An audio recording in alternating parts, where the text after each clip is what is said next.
Baada ya JC kuwa na ule ukaribu sasa na Elysiana, baada ya Elysiana kumwelezea situation ambayo alikuwa anapitia kwenye ndoa yake, yani kwenye mahusiano yake tuashumwe, na JC akawa amempoza. Sasa ule ukaribu wao, unajua tena ni usiku bwana we.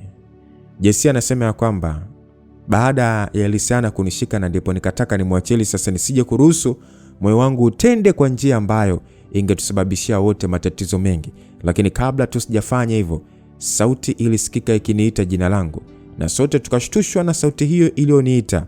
Sauti iliyonifanya nimwachie Elysiana mashavuni na kutazama upande hiyo sauti ilikotokea. Papo ndio tukao tumeshia kwamba huyo aliyemuita JC ni nani? Basi tunasonga mbele msikilizaji, langu jina Lucas Lumbas, na nikwambie tu kwamba huyo mtu aliyemuita JC alikuwa ni Betha. Bwana we, JC anatuambia kwamba Elysiana akatoa miguu yake kwenye maji, akinyanyuka upesi baada ya kumuona Betha pale. Nami pia nikanyanyuka na kusimama huku sasa nikimtazama madam.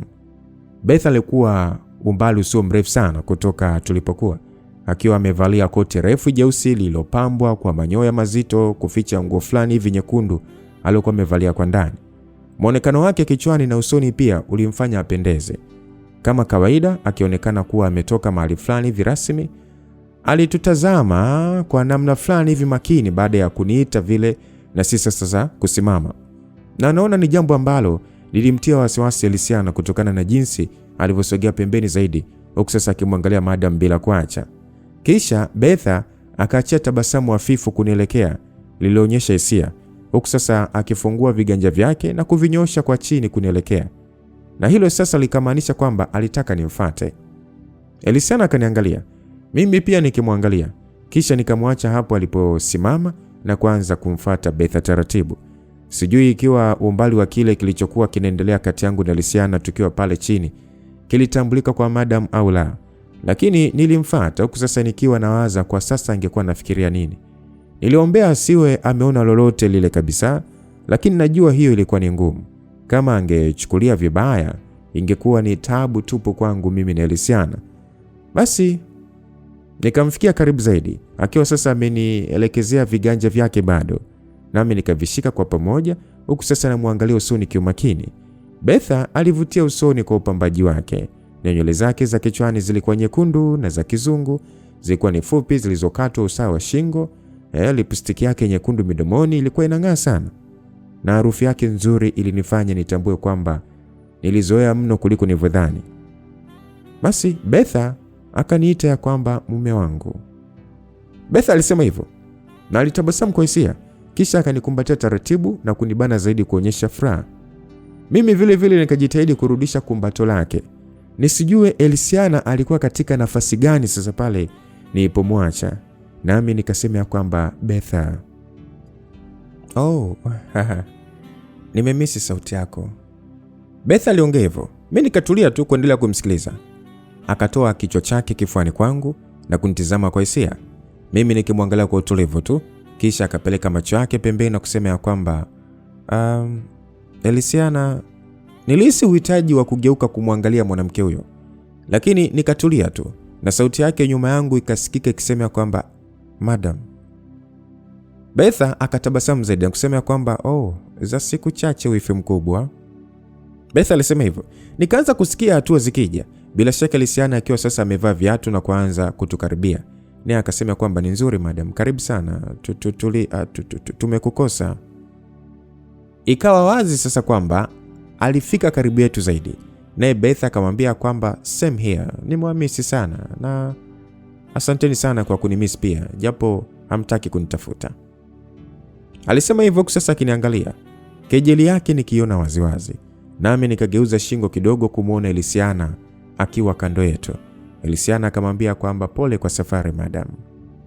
Niliweza kuhisi zaidi wasiwasi wa mwanamke huyo, ingawa alijitahidi sana kuonyesha uko sawa. Nami sasa nikamtazama madam ambaye hakutaka kuniachia. Betha akatulia kidogo, akiwa sasa ananiangalia tu. Naye akasema kwamba asante kwa pole, asante pia kwa kumpa mume wangu company. Nikafumba macho na kisha kutazama pembeni. Umakusudi wa maneno yake niliuelewa. Elysiana akasema kwamba hapana shida wala, JC ndiye amekumisi zaidi. Wajua umempa furaha sana umerejea salama. Basi Betha akamtabasamia na kisha akasema hata mimi nimefurahi sana kumuona husband. Hebu come here. Alisema hivyo na kunishika shingoni kwa kunivutia kwake. Moja kwa moja akinisogeza karibu na midomo yake na kuanza kunipiga denda kimaba. Lilikuwa ni jambo lenye kunitia msisimko kwa hisia zilivyokuwa zimevurugika, kwa sababu naelewa alianza kufanya hivi mbele ya Elysiana ili kutia tu muhuri maana fulani hivi, kumuonesha kwamba mimi ni wa kwake yeye tu. Hii ilionyesha wivu wake na hasira, lakini alijitahidi kuiweka kwa namna fulani hivi sio kuwa mbaya zaidi kumwelekea mwanamke huyo. Kama labda aanze kumfokea kwa nini upo na mume wangu na nini, na labda alitaka tu kuona ikiwa kitendo hicho kingemwathiri Elysiana kwa njia yoyote ile. Basi Elysiana akasema kwamba wacha niingie keja kupumzika. Maneno ya Elysiana yalisikika bado Betha akiwa anaendeleza tu alichokuwa anakifanya, ndo akaniachia na kumwangalia. Mimi sikuweza hata kumtazama Elysiana tena muda huo. Sasa nilikuwa naangalia pembeni tu, na hapo nilikuwa najihisi vibaya. Basi bwana, Elysiana akasema kwamba upumzike salama madam, good night. Betha akasema kwako pia. Elysiana akatuvuka na kuelekea kule ndani ya nyumba. Nami sasa nikamwangalia kwa ufupi tu na kisha kumtazama tena Betha. Sasa alikuwa amenishika mikononi, huku sasa mimi bado nikikishika tu kiuno chake, na aliniangalia kwa hisia kali sana. Nikamuuliza kwamba nini? Akakaza macho yake zaidi. Basi nikamwambia kwamba tulikuwa tunapiga tu story. Betha akasema story gani kupiga na mwanamke asiye mke wako usiku wa saa 7? Betha aliongea kwa mkazo. Nikasema kwamba nilikuwa naenda kulala, sasa nikamuona hapo ndio nikaja kumjulia hali. Tena ni sasa hivi tu na wewe ndio umeingia. Jesse, unanifanya mimi ni mjinga, si ndio? Hasa kwani wewe unafikiri nilikuwa nafanya nini hapo? Jesse, nimekuona. Chochote ulichoona hakina maana ya unachofikiria. Leo ndo nimempeleka hospitali kumuondolea ile bandage, kapewa na dawa kutumia. Sasa hapo nilikuwa namwangalia machoni, naangalia maendeleo yake tu. Sasa kibaya ni kipi ambacho nimefanya? Kwa hiyo kumbe na hospitali ukampeleka, ina maana alishindwa kwenda mwenyewe? Betha, Jesse staki. Betha akaongea kwa hisia kali na kunyosha kidole chake juu. Nikamwachia na kujishika kiunoni kwa kuhisi kuchoka. Yaani wewe nikikuacha tu hata kwa sekunde 2 tu, uwezi kukaa ukatulia mpaka uanze kutafuta pa kumwagia oili, si ndio? Aliongea kwa mkazo. Mimi naendelea kutulia tu. Hivi si ni ukataza kwa huyo mwanamke? Tena nyie wote si niwakataza? Ina maana lazima ukimuona yuko wapi, amekaa wapi, umfuate. Ujipendekeze, kuonyesha unamjali sana. Anakupa faida gani sasa? Au hizo siku 2 nimetoka tu tayari mmeshaanza kulana, si ndio? Betha, Jesse tutavurugana. Sijui kama ni kwa sababu gani, yani kwa sababu ipi tu mimi na kuendekeza sana. Ndio maana unajiachia sana, si ndio? Kudhania kwa Betha, wewe kwamba utafanya lolote tu ni kuangalia. Haipo hivyo Jesse. Mimi na wewe natakiwa kuwa mimi na wewe. Jesse, ukianza kufanya ushenzi na kuambia kabisa, nitarudi kuwa mbaya zaidi kwako kuliko unavyofikiria. Betha aliongea kwa hisia kali sana. Niliona kiasi fulani hivi cha woga ndani ya sauti yake. Yaani ilikuwa ni kama zile hisia tayari umeona mtu wako kakusaliti. Ila kwake yeye ilikuwa ni hofu ya jambo hilo kutokea kwake. Ni kwamba Betha alinipenda sana. Pamoja na yote aliyotokea, pamoja na yote niliyofanya na aliyonifanyia, hakutaka hisia hiyo kwake ijirudie upya. Ndio maana alipandisha hisia kwa jinsi hii. Na hili kwangu halikuwa jambo lenye kunipa hisia zozote zile za uelewa kumwelekea, bali tu nikawa namuonea huruma. Ile ya kumuona kama mtu mwenye kusikitisha sana. Basi akasema ya kwamba niko awali zaidi ya wiki. Nina mtoto wako tumboni. Uulizi, ujali, ufanyi nini? Kumbe uko busy tu kupiga story na mke wa mtu na kumkagua macho, si ndio? Haya, yanakusaidia nini? Basi Betha. Basi kitu gani wewe? Mjomba mwenyewe alikuzuia kumsogelea huyo mwanamke, lakini usikii. Ikiwa angekuwa labda hata amewakuta mko hivyo akakuzingua, okay, nani angemlaumu? Ni wewe. Yaani wewe ndio Beth akafanya hivyo na kuinamisha uso wake, jambo lililopandisha umakini wangu kwa sababu ilikuwa ni kama ameshtushwa na kitu fulani hivi, na kisha akafanya kama ile kujishika tumboni hivi. Nilimshika mikononi na kusema kwamba vipi? Akatikisa kichwa kuonesha kwamba hakuna kitu na kusema kwamba nothing. Basi mimi nikatambua alikuwa anaficha jambo fulani, nami sasa nikaishika zipu ya koti lake na kuanza kulazimisha kuishusha ili nilifungue. Akasema kwamba hey, wewe taratibu bwana, vipi? Alisema hivyo sasa akijirudisha nyuma. Nikamwambia kwamba tulia. Nilimwambia hivyo na kumsimamisha. Akawa sasa ananiangalia kwa kutatizika hadi sasa nilipolifungua koti lake na kuliachanisha. Hapo nikaona kigauni chekundu chenye kuacha mabega na tumbo lake lilionekana kuvimba kama kakitambi hivi kama mwanzo kama mtu anayekunywa pombe sana. Nikalishika na kusikilizia. Nami sasa nikamuuliza kwamba wapi panauma. Akasema kwamba hebu acha.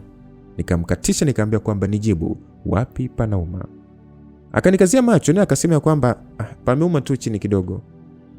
Zile sindano za tumboni ulizopewa na daktari, mara ya mwisho umechoma lini? Mimi nimechoma kila siku tangu nilipopewa. Mara ya mwisho umechoma lini? Juzi. Betha, juzi? Unatakiwa uchume kila siku mpaka sindano za... wewe usinifundishe bwana Jesse.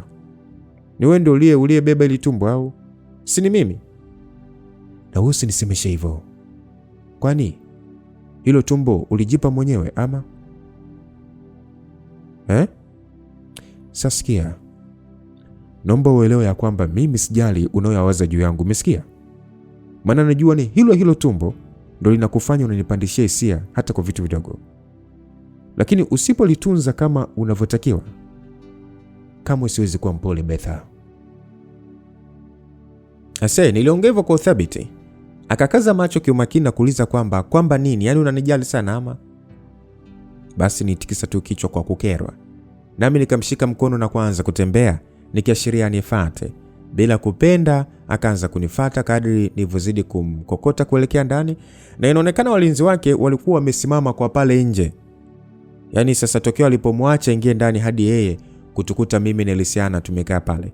Na ndio nikaanza sasa kumpandisha ngazi kistaarabu tu, huku nikiona namna alivyonitazama kwa kisirani. Tukafikia chumba chetu na Beth alikuwa mkimya tu hadi nilipomfikisha kitandani na kumkalisha, kisha nikamwacha hapo na kwenda kwenye kabati kufungua sehemu yenye draw tulipotunzia dawa zake.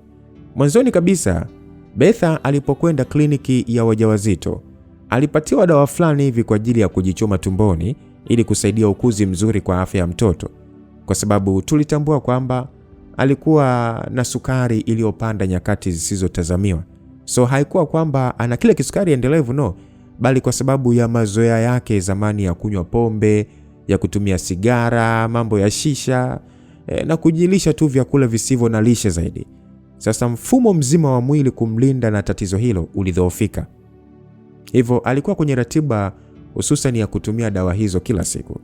Na ni kila mara moja tu hivi kwa hii miezi yote iliyobakia kabla ya kujifungua alitakiwa kumuona daktari wake. Mara mwisho daktari huyo aliletwa hapa mwezi uliopita na kuona afya yake iko vyema, kwa kuwa sasa alidumisha utaratibu mzuri wa utumiaji wa dawa hizo, lakini sasa naona alikuwa ameanza kuzembea. Nilidhani asingeacha kujiongeza kwa sababu hata yeye mwenyewe alitaka sana mtoto awe na afya njema, maana alitaka kuzaa. Lakini Betha alikuwa Betha. Mambo yake mengi aliyofanya najua yangerejesha tu roho ya kutokujali na kupuuzia hilo. Labda akiona alingekuwa shida kubwa sana akiacha hata kwa siku kadhaa. Lakini mimi nilielewa ingekuwa ama ingeweza kuleta tatizo zito, na sikuwa nikitaka kumlinda yeye tu, bali damu yangu aliyobeba ndani yake. Kwa hiyo nikatoa sindano mojawapo yenye kufanana na kalamu ya kubonyeza. Kisha nikatia dawa yake na kumrudia pale kitandani. Hakuwa amelitoa koti lake mwilini, yani bado alinitazama kwa kuudhika eti. Na mimi sasa nikafanya kumtolea koti lake lote na kisha sasa kuchuchumaa mbele yake. nikimpatia sindano hiyo ili ajichome, lakini akaendelea tu kunitazama ni kama vile hataki. Nami sasa nikamshikisha ganjani kumshurutisha ajichome upesi. Kwa hiyo sasa wewe unataka kuthibitisha nini? Aliniuliza hivyo, nikamwangalia machoni tu. Akauliza tena kwamba au nafikiri ukifanya hivi ndio nitasahau nilichokuta umefanya hapo nje? Nilifumba macho na kushusha pumzi, nikijipa utulivu kwanza, kisha nikamshika ganjani na kumwambia kwamba Betha, naomba unisikilize sawa? Sijafanya lolote unaloweza kutafasiri kuwa baya pamoja na Elysiana. Akaendelea kunitazama tu kwa utulivu. Betha, unajua ndani ya moyo wako kwamba mimi nakueleza ukweli, na hata kama ningekuwa nataka kufanya ujinga na mwanamke mwingine ningefanya tu. Sijali lolote ambalo ungefanya kwangu, lakini siwezi kujiruhusu nifanye hivyo kwa sababu najua utafanya baya, si kwangu tu, ila kwa hao wengine. Na mimi pamoja na yote yaliyotokea, naona ngoja nitulie tu, angalau kwako wewe. Niliishia hapo baada ya kukumbuka jambo fulani nililofanya nijihisi vibaya kutaka kumwambia namna nilivyohisi. Naye akauliza kwamba angalau nini kwangu yani. Betha, najua nilisema maisha yangu pamoja na wewe angekuwa maigizo, lakini hiki unachobeba ndani yako ninakijali kutoka moyoni, na hiyo inafanya angalau kwa kadri fulani hivi nikujali wewe. Betha akanyanyua uso wake na kufumba macho, yani kama kusikilizia maneno yangu. Betha, huyu Elysiana ni rafiki tu. Huwezi kuniforce niache kumjali kwa sababu tu ya assumption unazokuwa nazo wewe na huyo mjomba wako. Mimi siwezi kuacha kujali. Iko tu, yani hilo jambo la kujali lipo kwenye damu yangu. Usiniforce niwe na roho mbaya. Kuna watu tu tumeumbwa hivyo yani. Swala la kujali kwetu ni kawaida.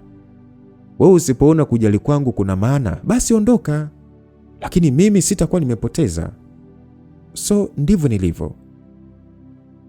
Niliongea kwa kusii. Betha akaniangalia tena. Kwa hiyo Betha, iko hivyo. Ukiamua kuamini unachotaka kuamini ni wewe amini. Mimi siwezi kubadilisha kila ambacho unaamini. Ni ngumu sana. Na kama unataka kufanya unalotaka lolote, basi wewe fanya pia. Mimi siwezi kukuzuia. Wewe ulishaona binadamu anazuia mtu kumfanya asifanye lolote? Ama kumzuia mtu asiongee lolote? Huwezi kumzuia. Na mimi uwezo kukuzuia sina Betha.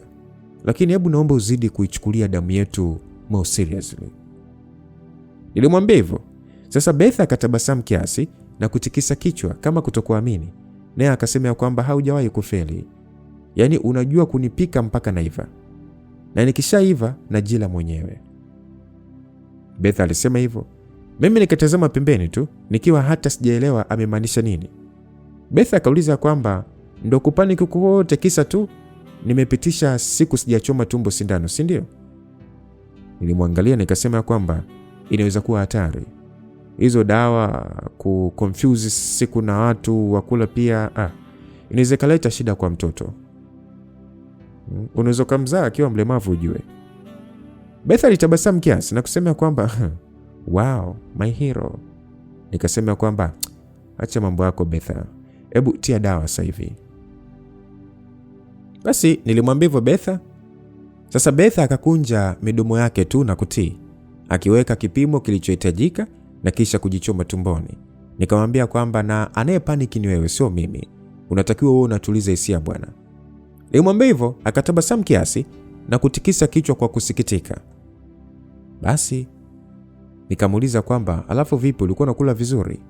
Nilimuuliza hivyo. Bila kunitazama akasema kwamba nimejitahidi. Basi niliendelea kumwangalia tu. Betha akaniambia kwamba kuna kampuni ni walikuwa wanatuletea zengwe tu hizi siku 3 na nini, so nilitakiwa kudili nao kwanza. Ananiambia hivyo. Kwa hiyo nikamuuliza kwamba so kila kitu kipo sawa? Akasema kwamba same tu kwa kiasi chake. Unajua kuna ajenda hapa kati kutaka kuniangusha, na ninahisi hao jamaa wameweka mtu kutokea kwenye kampuni yangu anivujishie siri za ndani za mipango. Sisi pia tunao huko, lakini nitagundua nani ananizunguka na kumuondoa kwanza. Alafu sasa ndio nitamalizana na hawa wapumbavu. Beth aliniambia hivyo. Inaonekana yalikuwa ni mambo mazito, nami nikasema ya kwamba kwa hiyo uko vitani. Beth akatabasamu kiasi na kuniambia kwamba unaweza kusema hivyo. Kwa hiyo nikachukua vifaa alivyomaliza kutumia. Nikasema kwamba sawa, hakikisha tu hayakuongezee stress kali. Unajua hiyo haitakuwa nzuri kwako. Beth alitabasamu zaidi, huku sasa kiniangalia kwa hisia. Nikamuuliza kwamba nini? Beth akasema, huwa nasahau mara nyingine ni kwa nini nilikupenda. Yaani ni hivi tu ulivyo aggressive yani. Lakini kwa wakati ule unajali sana. Beth aliniambia hivyo. Mimi niliendelea kutulia tu. Unajua JC, mimi naweza nikawa hard kidogo kwako. Najua yes nimekuwa hard, too much kwako. Ila unavyoonyesha uko strong. I just keep on loving you more and more. Beth alisema hivyo kwa hisia. Wakati huu niliona aina tofauti ya hisia kutoka kwake. Maneno ya upendo wa dhati yani. Nami sasa nikaacha kumwangalia na kusema ya kwamba utakuwa umechoka tu. Unaingia kujimwagia kwanza au hivi kwanza ulikuwa umekula ama? Beth akasema utauliza hivyo mara ngapi? Nikasema ile ilikuwa ni ya ujumla bwana. Hii ni kwa leo. Basi akatikisa kichwa kwa kusikitika eti. Nikaanza sasa mimi kunyanyuka huku sasa nikisema ya kwamba basi Beth akashtuka na kujishika tumbo. Nikarudi kuchuchumaa tena, nikauliza kwamba oya nini? Sasa akiwa amejishika tumbo bado, akatabasamu kwa hisia na kuushika mkono wangu. Kisha akaweka tumboni kwake, ni kwamba nishike pia tumbo. Kidogo tu nikahisi mtetemo ukipita hapo. Nami nikatabasamu kiasi na kuendelea kupitisha kiganja changu hapa na pale tumboni kwake. Midundo zaidi kutoka kwa kitoto ndani yake ikiendelea kwa sekunde chache mpaka ilipoacha kabisa. Kwa hiyo tukaangaliana usoni kwa furaha. Sasa nikamuuliza kwamba hii ndo mara ya kwanza imetokea? Akatikisa kichwa kukubali. Nikasema ya kwamba sijawahi. Basi Beth akauliza kwamba yani hujawahi kuhisi movement za mtoto wako akiwa tumboni? Beth aliniuliza hivyo. Nikatikisa kichwa kukubali, lakini swali lake likiwa sasa limenigusa kwa namna isiyo nzuri.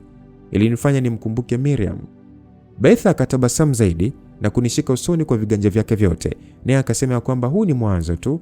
Hizi ndio zitakuwa sehemu ya memory bora zaidi utakazokuwa nazo daima. Tutazijenga pamoja. Sauti yake ilijaa matumaini sana kwa kunionyesha waziwazi namna alivyohisi juu ya kuwa na familia pamoja nami. Na kabla hata sijatoa itikio lolote, akausogelea mdomo wangu na kufanya alichokuwa nakifanya. Sasa mimi nikajiondoa kwake kistaarabu na kusimama, lakini Betha akasimama pamoja na mimi na kuzidi sasa kufuata mdomo wangu kutaka busu zaidi. Nikamwambia kwamba Betha, sasa najaribu kumkwepa nikitazamisha uso pembeni, lakini ndio akawa analazimisha tu. Basi mimi niliendelea kumzuia. Hatimaye akasitisha kulazimisha hiyo kiss. Ndipo akasema kwamba JC, come on. I'm feeling it. Aliongea hivyo, mimi nikabaki kumwangalia tu.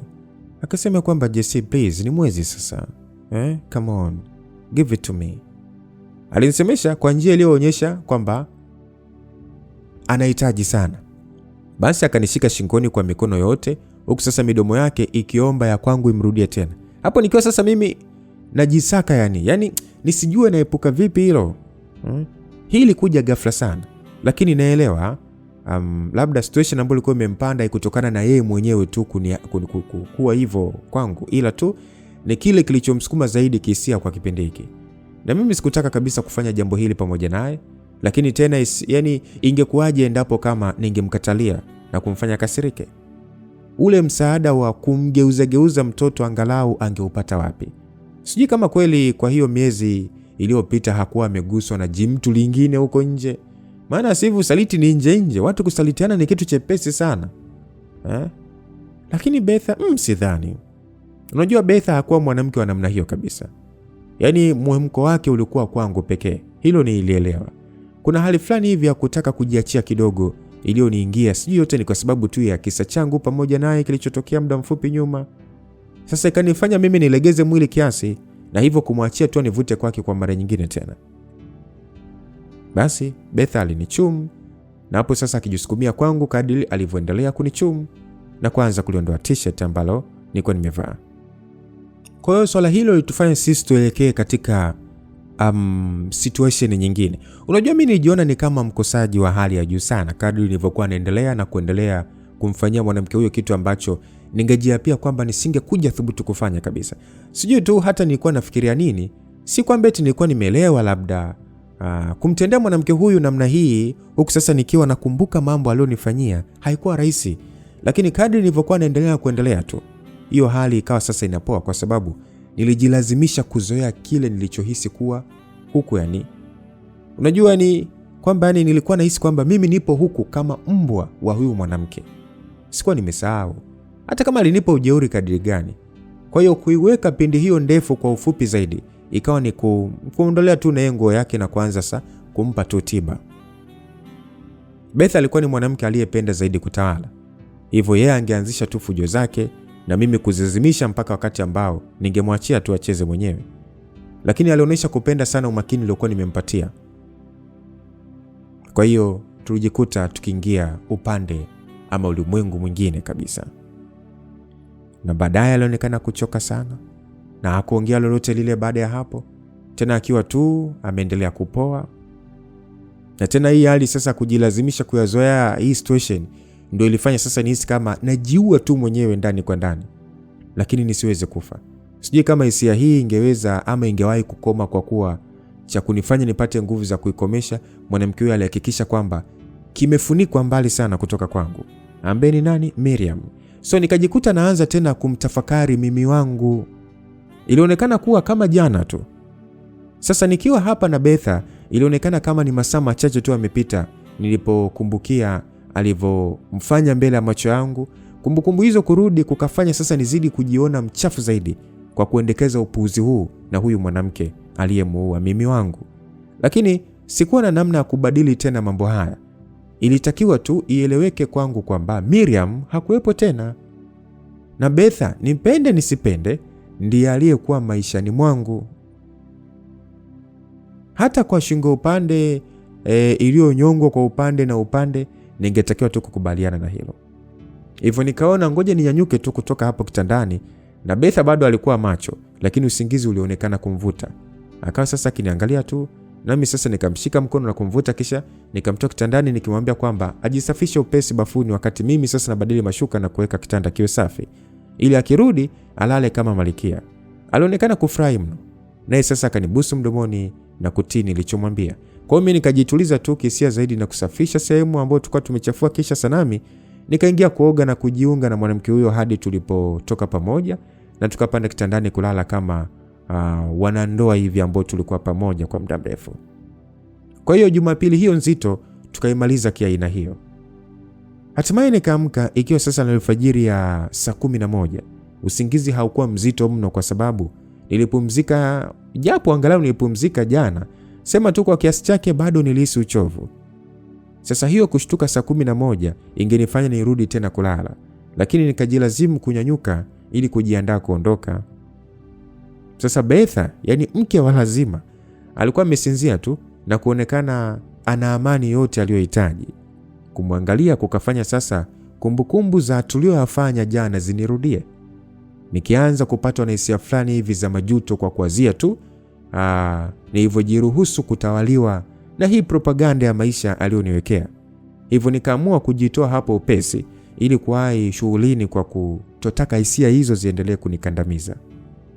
Nimemaliza kuoga, nikavaa mavazi safi baada ya kama dakika 40 hivi, na sasa ikawa ni saa 12 ilikuwa imeshaingia. Nilitaka kuondoka kabla huyu hajaamka kabisa, na ndio tungekuja kuonana siku chache baadaye huko. Labda kama tu angelazimisha kuja hospitali kuniona au kunitoa huko kwa lazima. Kwa hiyo nikahakikisha niko vizuri kimuonekano na kubeba begi langu. Basi nami nikatoka chumbani humo na kuanza kuelekea chini. Nilikuwa nashuka ngazi kwa sasa nikitafakari kuhusu yale yaliyotokea jana usiku nilipokuwa na Elisiana pale nje.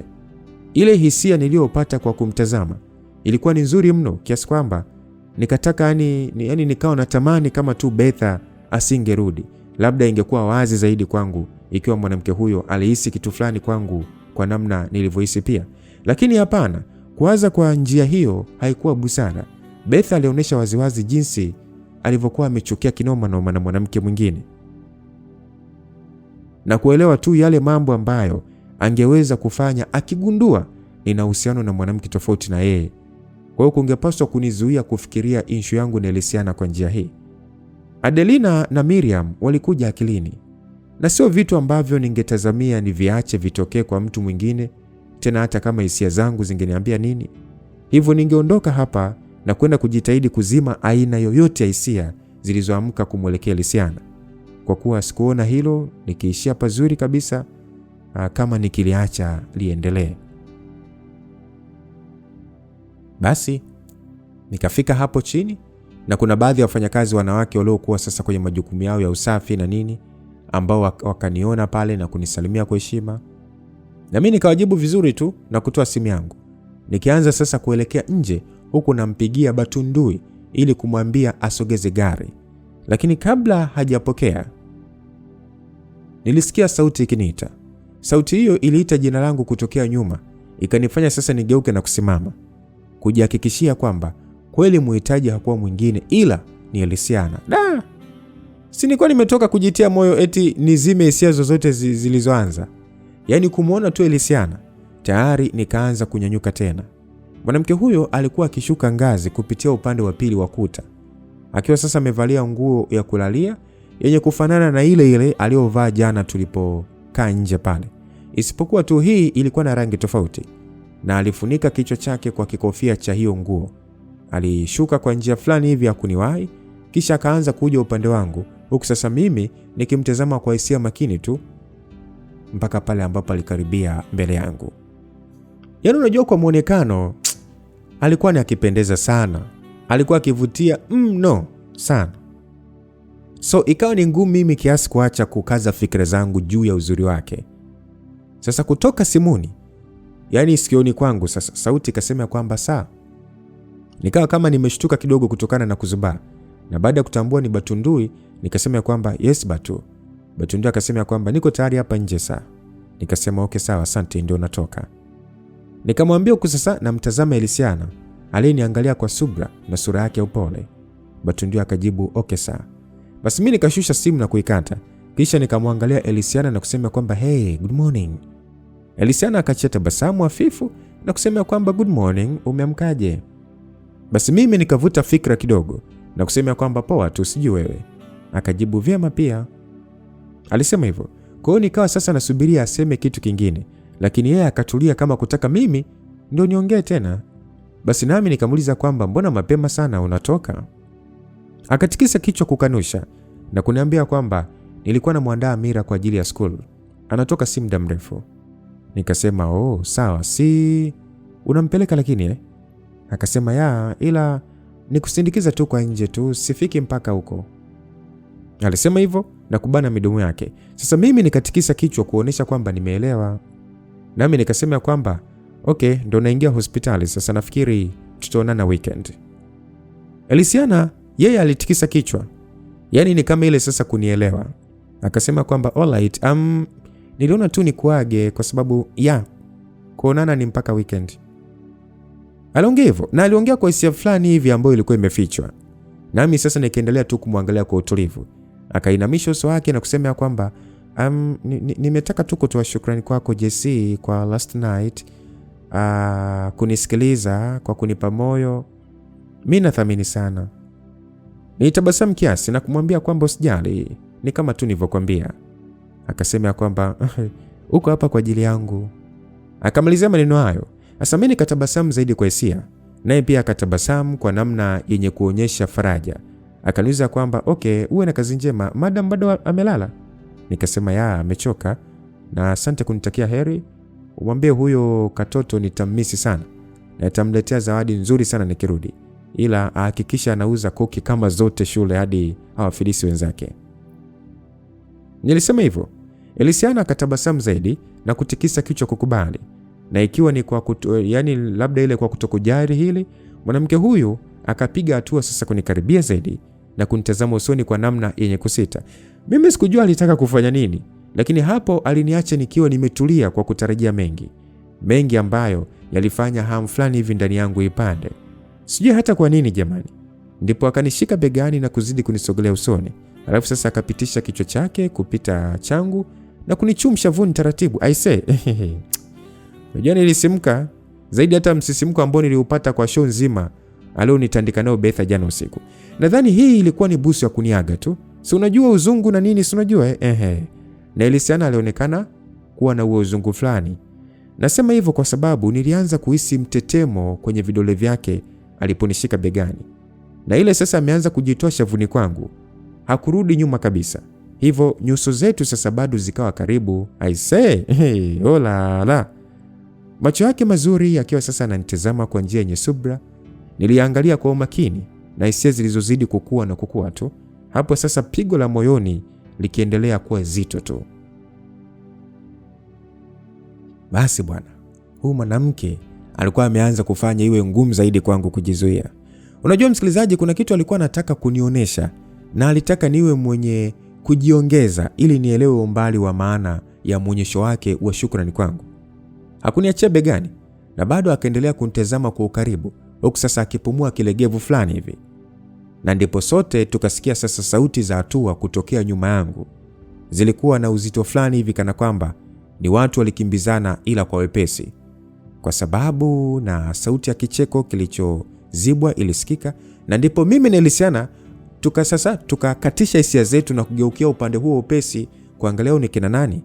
Ni hapo tu tulipogeuka nasi tukakutana na sura mbili zilizotutazama kwa namna makini sana. Sebastian na Tamia. Muonekano wao ulikuwa ni ule wa jana usiku walipoondoka, isipokuwa tu kwa wakati huu walionekana kuvurugika kiasi mwilini kwa namna iliyoonyesha walikuwa wamelewa. Na mimi najua wangekuwa wamefanya tu uzinzi wao.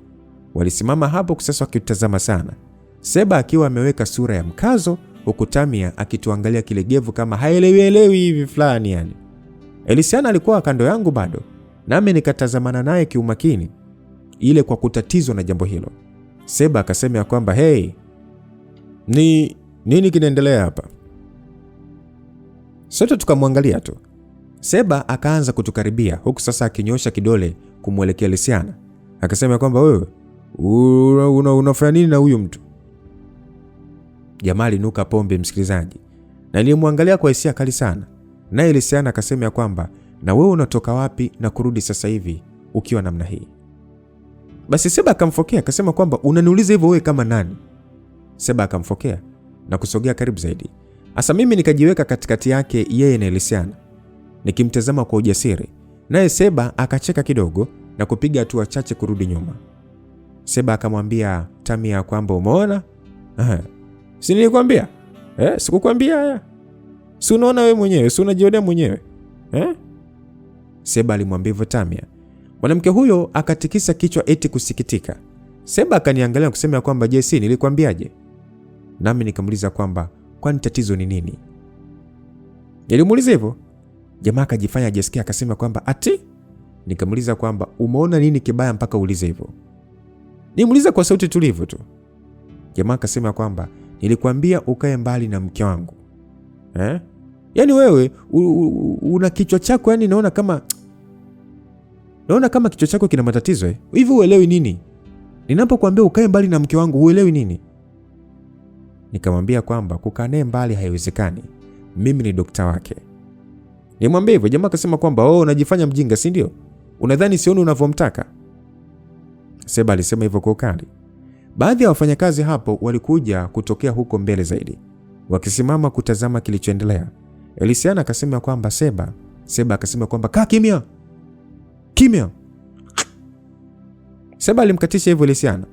Elysiana akaanza kupumua kwa njia iliyoonyesha hasira.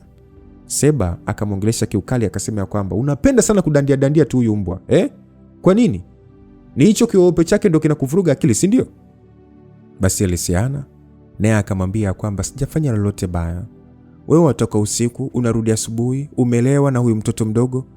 Na ni wewe tena ndio ufike kuonyesha kwamba uko na beacon of spirit sana, si ndio?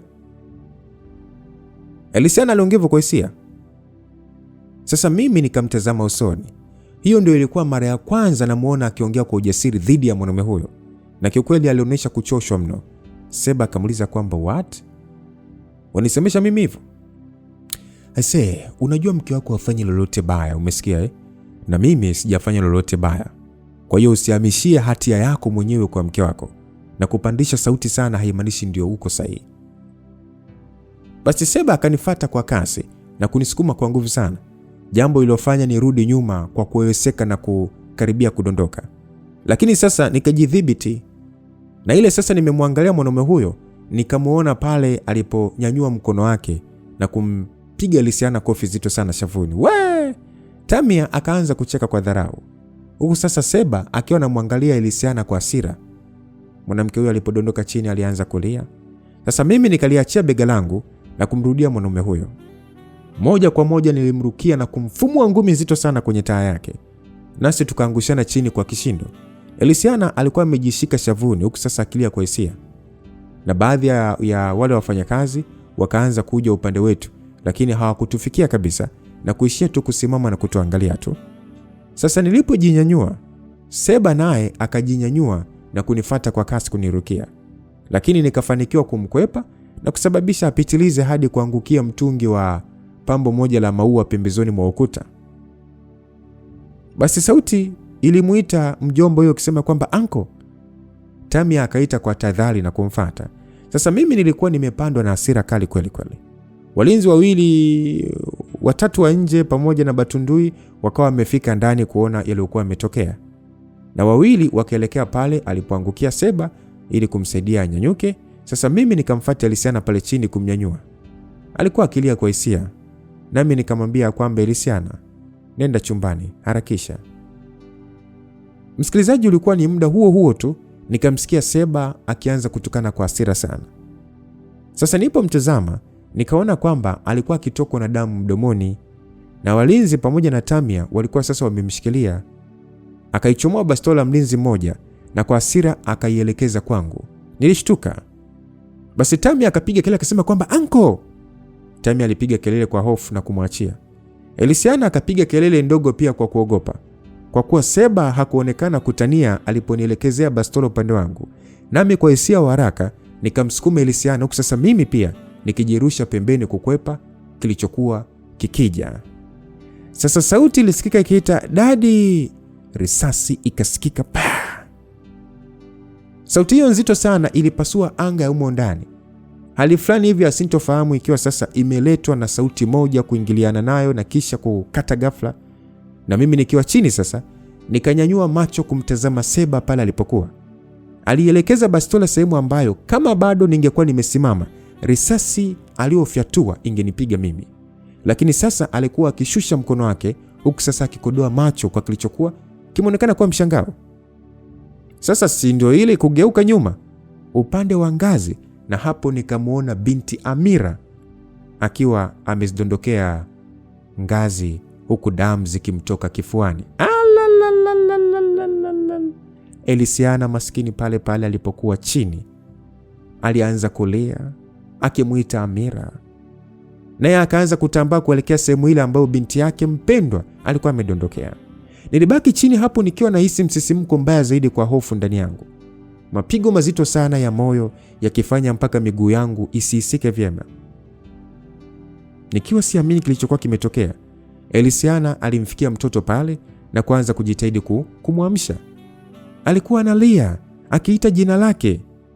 Mtoto alikuwa katulia. Damu nyingi zizidi kulowanisha nguo nyeupe ya shule aliyokuwa amevaa. Kwa nikamwona Batundui akifika usawa wake Sebastian na kumkwapua bastola upesi sana, huku sasa jamaa akiwa bado ameshangaa, na Tamia sasa akifunika mdomo wake kwa viganja vyote. Nikajinyanyua upesi na kukimbilia hapo ambapo Luciana alikuwa akimshika binti yake, kusasa akilia kwa uchungu. Nilihisi ni kama nimeishiwa nguvu zote za fikra. Yaani unajua akili ni kama ilikuwa imehama kabisa. Amira hakufumbua macho wala kujongea. Hata mama yake alipomtikisa ile kwa nguvu hakufanya lolote. Mama yake aliendelea kulia kwa uchungu sana. Nami pia sasa nikadondosha machozi kwa kichomi kikali sana cha hisia za huzuni ambazo zilikuwa zimenipata. Elisiana yeye alizidi kulia kwa uchungu sana tu, akikumbatia kichwa cha binti yake kwa nguvu sana. Sasa sauti ikawa imesikika ikiuliza kwamba nini hicho. Swali hilo liliulizwa kutokea juu ya ngazi. Nami sasa nikatazama huko na kumwona Betha akiwa amesimama ndani ya nguo ya kulalia na akitutazama kwa kuchanganywa zaidi. Nikawa kama sasa nimerudiwa na utambuzi uliofaa kutoka kwenye mzubao wa hisia nzito na huzuni zilizonikaba ghafla namna ile. Nami sasa nikajifuta machozi upesi na kutoka hapo ngazini kwa kasi sana. Betha baada ya kuona kasema Jesus Christ. Nilimsikia Betha aliposema maneno hayo, na mimi sasa nilikuwa nimelifuata begi langu pale chini na kulifungua upesi. Kisha nikarudi pale ambapo Elisiana alikuwa na mtoto, nikiwa sasa nimelibeba na kutoa kiboksi chepesi chenye dawa na vifaa vichache vya huduma ya kwanza. Batundui sasa akaja upande huu pia na baadhi ya wafanyakazi, huku Betha akishuka ngazi haraka.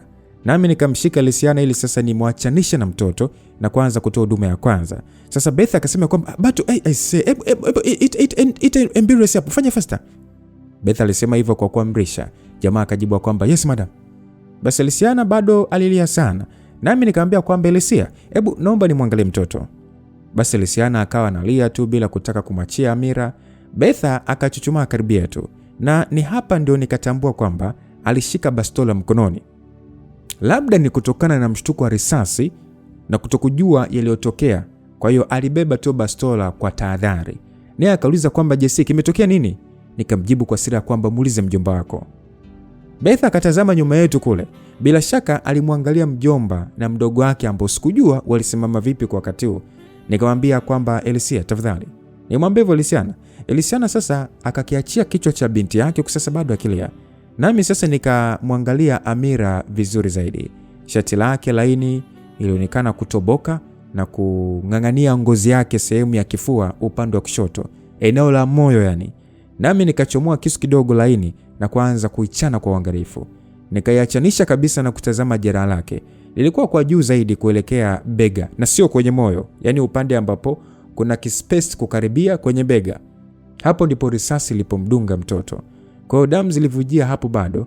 Nami nikatoa chupa ndogo ya dawa fulani hivi ya kusafisha au kuumua kidonda hivi kwenye begi langu na nilipamwagia pale haraka. Kisha sasa nikachukua bunda dogo tu la bandage za kuweza kufunika kidonda na kuzishindilia zote kwa pamoja kuzibia eneo hilo. Sasa nilizikandamiza hapo ili sasa damu isiendelee kumtoka. Sikuwa hata nimeangalia upumuaji wala mapigo yake ya moyo. Yani nikaanza tu kufanya hivyo nikiwa sasa na imani kwamba uhai ulikuwa ndani ya binti huyo bado. Sasa Elisiana akawa analia kwa hisia na kusema kwamba Amira, amka. Betha akauliza kwa ukali ya kwamba hiyo ambulance haifiki tu. Basi nikageuka nyuma hatimaye. Hapo wafanyakazi na walinzi wote walikuwepo wakitazama tukio hili kwa hisia mbalimbali. Na Seba pamoja na Tamia walikuwa wamesogea huku pia. Mwanaume huyo alisimama kusasa amejishika kichwani kwa mikono yake yote, akionyesha kuumizwa na kilichompata mtoto wake. Vile vile Tamia naye akituangalia kwa huzuni na wasiwasi mwingi.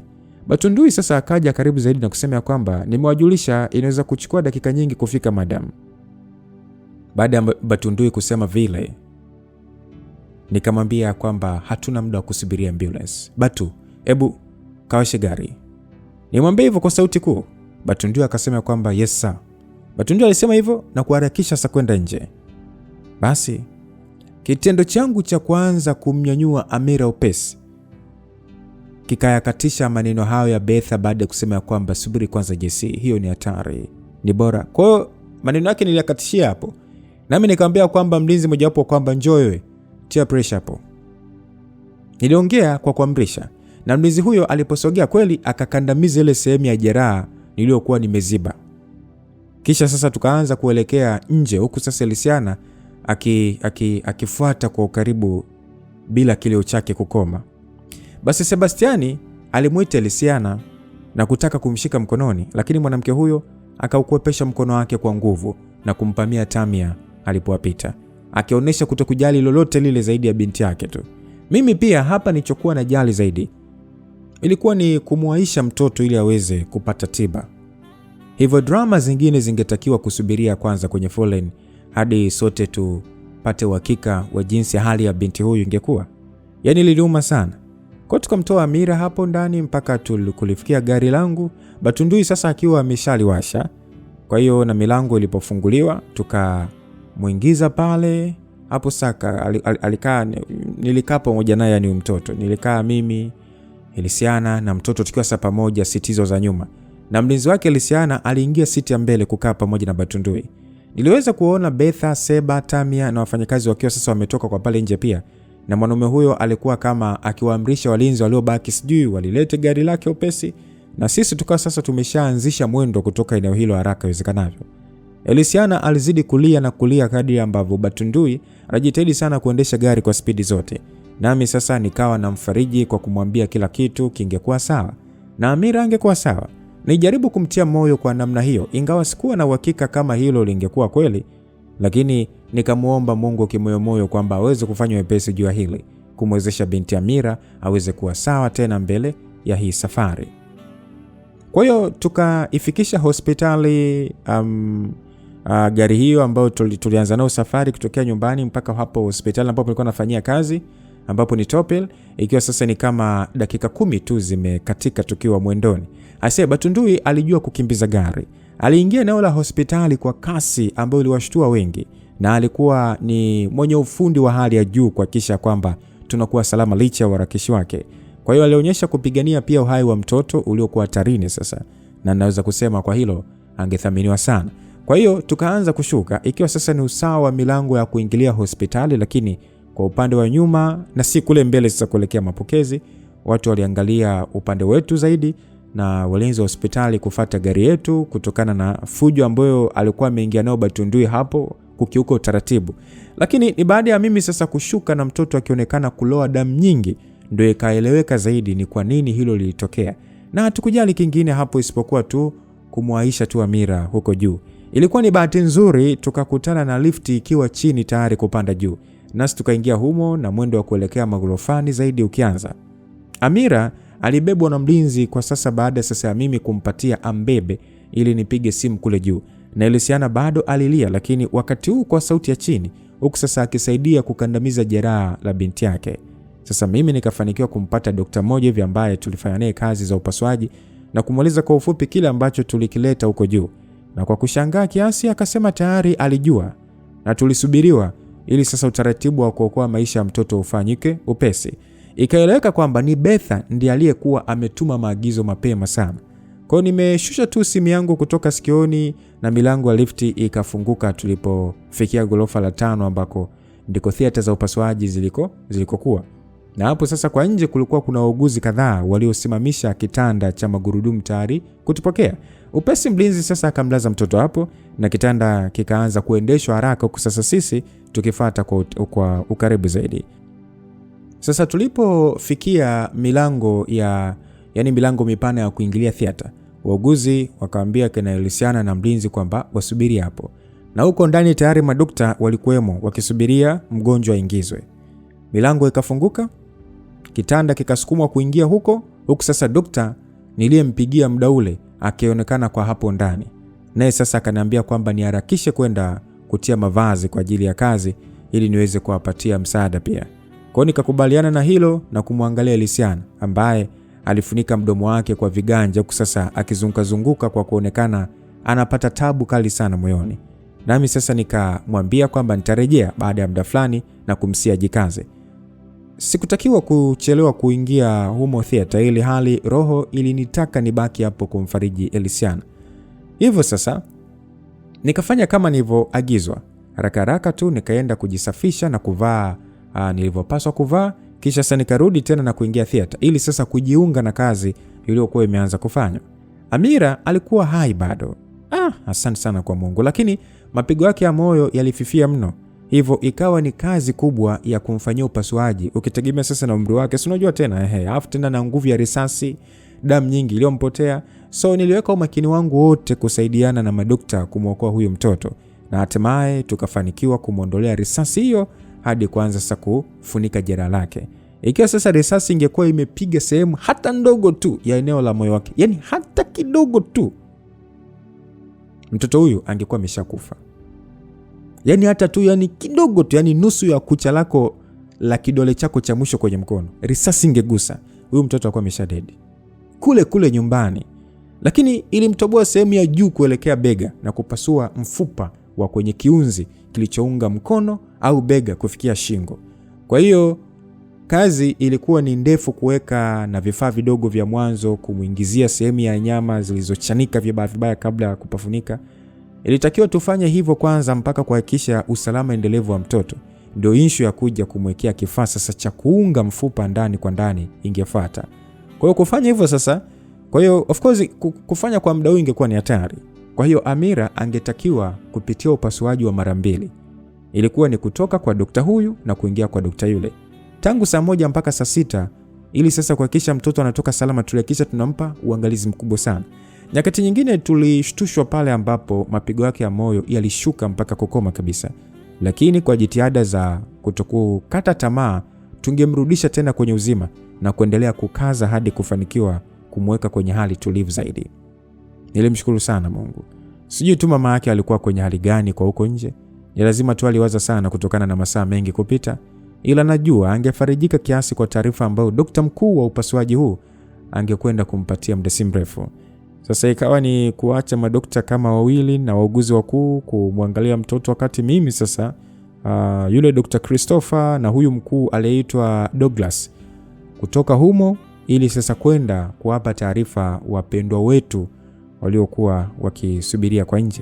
Kwa hiyo tukajisafisha kwanza, sasa bado gauni nyepesi za kazi, barakoa zilizoshushwa na vikofia vya nywele vikiwa kichwani, nasi tukaelekea milangoni. Ilipofunguka na sisi watatu tukatoka upesi sana. Elisiana ndiye akawa wa kwanza kutusogelea kutokea upande wa mbele zaidi alipokuwa amekaa kwenye viti vya kupumzikia, na mpaka sasa bado mwanamke huyu alikuwa ndani ya ile nguo yake ya kulalia. Alionekana wazi kuwa amelia sana. Nikiwa pembeni ya madokta wenzangu, ningeweza kuwaona watu wengine walioongezeka hapo, nao walikuwa ni Betha, Seba, Tamia, Fodia pamoja na Bavin, ambao nafikiri walirejea baada ya kupata taarifa, na walinzi wake Betha na Elisiana 2 pia walikuwepo.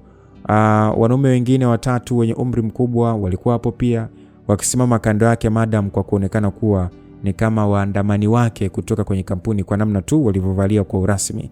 Na Betha alikuwa amevalia nguo rasmi sasa za kiofisi, pamoja na Tamia aliyebadili yale manguo yake ya kijinga na kuvalia gauni, lakini Seba naye hakuwa amebadili ile minguo yake ya kutokea jana.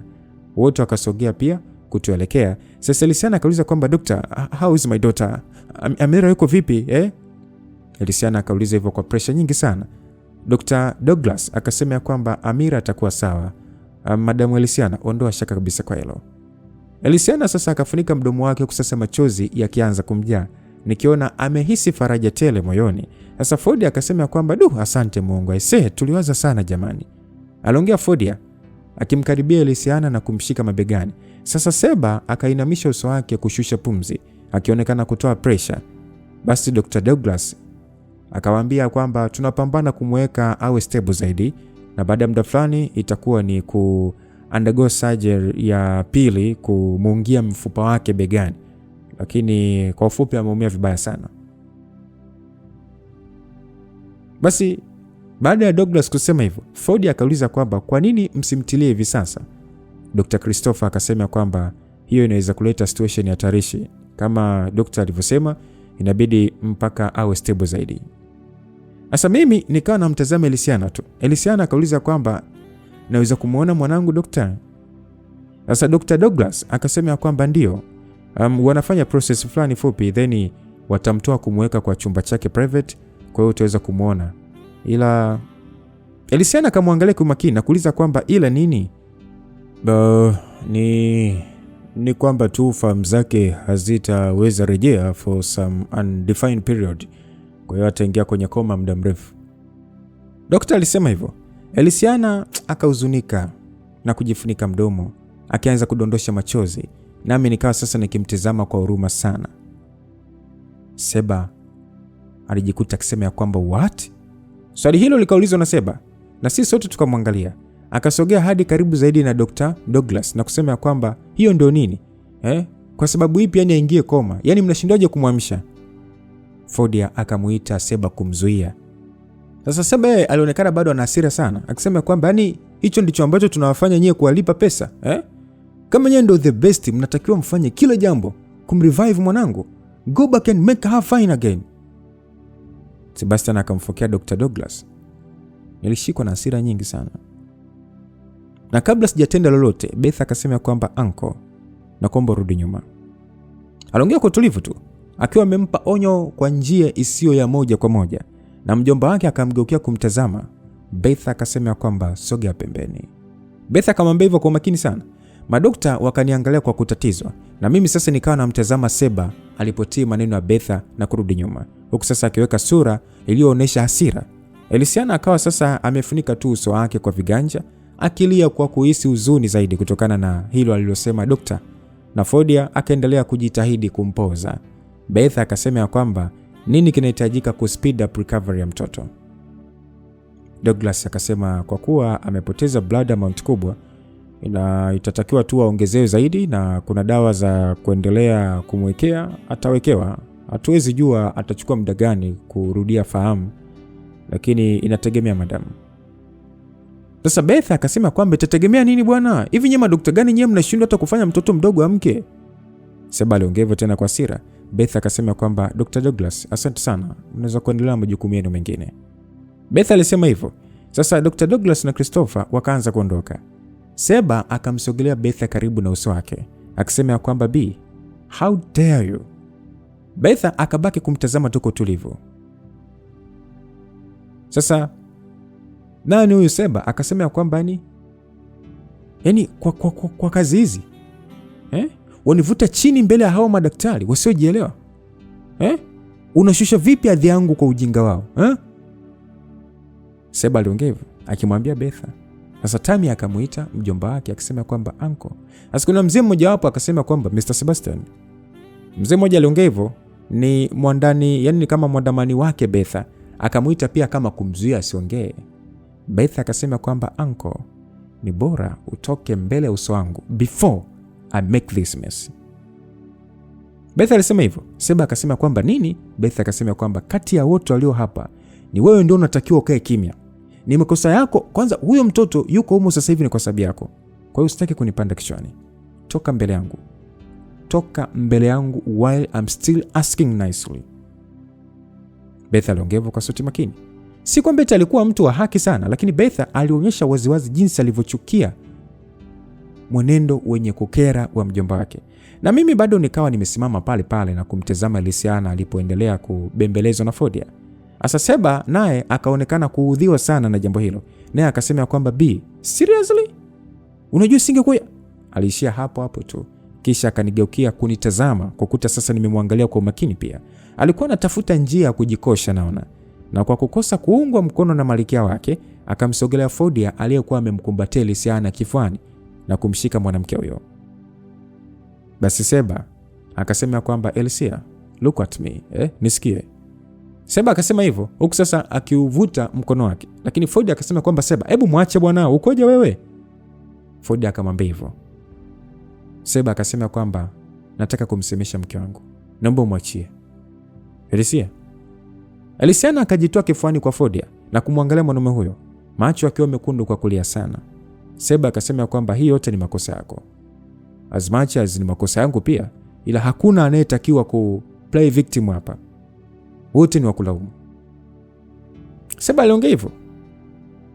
Sasa Fordia pamoja na Bavin wakaita Seba. Hapo sasa ni kwa sababu Seba alikuwa ameanza kumwongelesha hivyo Elisiana, huko sasa ni kama akimtikisa. Bethana akamuita kwa hasira akisema uncle. Sasa Seba akasema kwamba usinge nikasirisha vile. Haya yote asinge. Sasa nikakaza meno na kupiga tu ili sasa nimfuate hapo na kumzibua ngumi moja kwanza.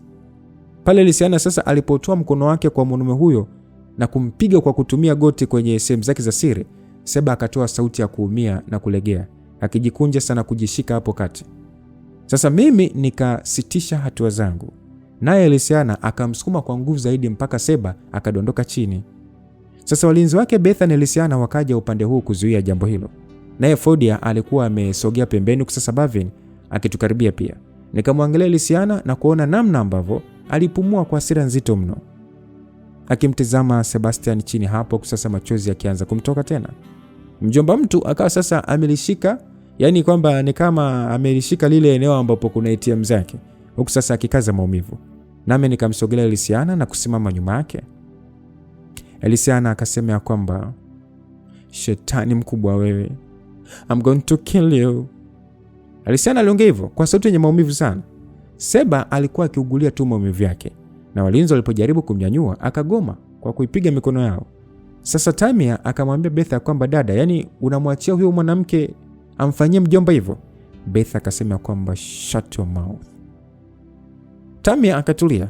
Fordia sasa akamsogelea Elisiana sasa akisema ya kwamba Elisia mama, hebu naomba. Elisiana akampuuzia na upesi kumsogelea mlinzi mmoja hivi, akifanya kitendo fulani hivi mwilini mwake haraka haraka, nasi tukashtukia tu ameishika bastola ya mwanaume huyo na kumsukuma, kisha akielekeza kwa Seba hapo chini. Sasa Fordia akaita kwamba Elisia. Aliita kwa kushtuka na kurudi nyuma. Sasa Bavin alimkinga. Mlinzi mwingine akaitoa bastola yake na kumnyoshia mwanamke huyo ambaye bado alielekeza yake kwa Sebastian. Na jamaa akiwa sasa amenyanyua kiganja kimoja kama kuficha uso kwa kuhofia risasi aliyoiona inataka kufyatuliwa. Wale wazee wawili wakakimbia. Beth akasema kwamba Elisiana, shusha, naomba shusha pistol. Beth akamwambia hivyo, huku sasa Tamia akijificha nyuma yake. Elisiana akawa sasa anatikisa kichwa kukataa asiache kunyoshia mtutu kwa mwanaume huyo aliyekuwa kidonda kikali sana kwake. Nikasogea karibu yake zaidi na kuita Elisiana. Mwanamke akawa sasa anapumua tu kwa hasira, machozi yakimtoka kama maji. Nikamwambia kwamba Elisiana, please. Elisia, nakuomba sana, hautaki kufanya hivyo, nakuomba sana Elisia. Nilimwambia hivyo kwa kusii. Akawa sasa anatikisa tu kichwa kukataa kwa kusema kwamba no. Nikamwambia kwamba Elisiana, naomba nisikilize. You do this, then you are not different from him. Nilimwambia hivyo, nikamwambia kwamba kama ukifanya hivi hautakuwa na utofauti na huyo mwanaume. Sasa Seba akashusha ganja chake sasa akituangalia kwa hisia kali. Nikamwambia Elisiana kwamba think about Amira. Hata isije akiamka na kukuta mambo yamekuwa hivi. Think about her. Elisiana sasa akafumba macho kwa nguvu na kuinamisha uso wake. Mikono yake ilikuwa inatetemeka huku kilio chake cha maumivu kikimteka pia. Basi Bavin akamsemesha kwa upole akasema kwamba Elisiana dia, shusha hiyo gun. Basi mimi nikasogea karibu yake hata zaidi na kuishika mikono yake. Yeye bado akiwa analia kwa uchungu sana. Naye sasa akailegeza zaidi kunifanya sasa niichukue bastola aliyoshika. Mlinzi aliyekwapuliwa bastola hii akatisogelea, nami nikampatia, huku sasa yule mwingine bado akiwa ameielekeza kwetu. Na ndipo Bavin sasa akamwambia ashushe pia na jamaa kumtii. Elisiana akawa sasa akilia bado, mimi nikimshika begani na kulisugua taratibu. Naye Fordia akaturudia tena na kumkumbatia kwa upendo. Lakini Elisiana akajitoa kwenye kumbato lake na kuanza kuondoka, akimpita Seba akiwa chini bado, na Beth akiwa sasa anamwangalia kwa umakini hadi alipotokomea konani. Seba akapiga ngumi chini kwa hasira, naye Tamia akatoka nyuma ya dada yake na kumfuata hapo chini. Fordia akasema kwamba Mungu wangu da. Fordia alisema hivyo. Asa mimi nikakivua kikofia kichwani, nikatoa barakoa na kigauni changu cha udaktari na kuvitupa pembeni. Hapo sasa nikianza kuondoka ili sasa kumfuata Elisiana huko alikokwenda. Naye Beth akasema kwamba JC alikuwa ni kama anataka kunizuia, maana nia yangu ilionekana wazi usoni, lakini nikanyanyua kiganja kumzuia yeye asinizuie. Nilikuwa nimeweka uso makini zaidi.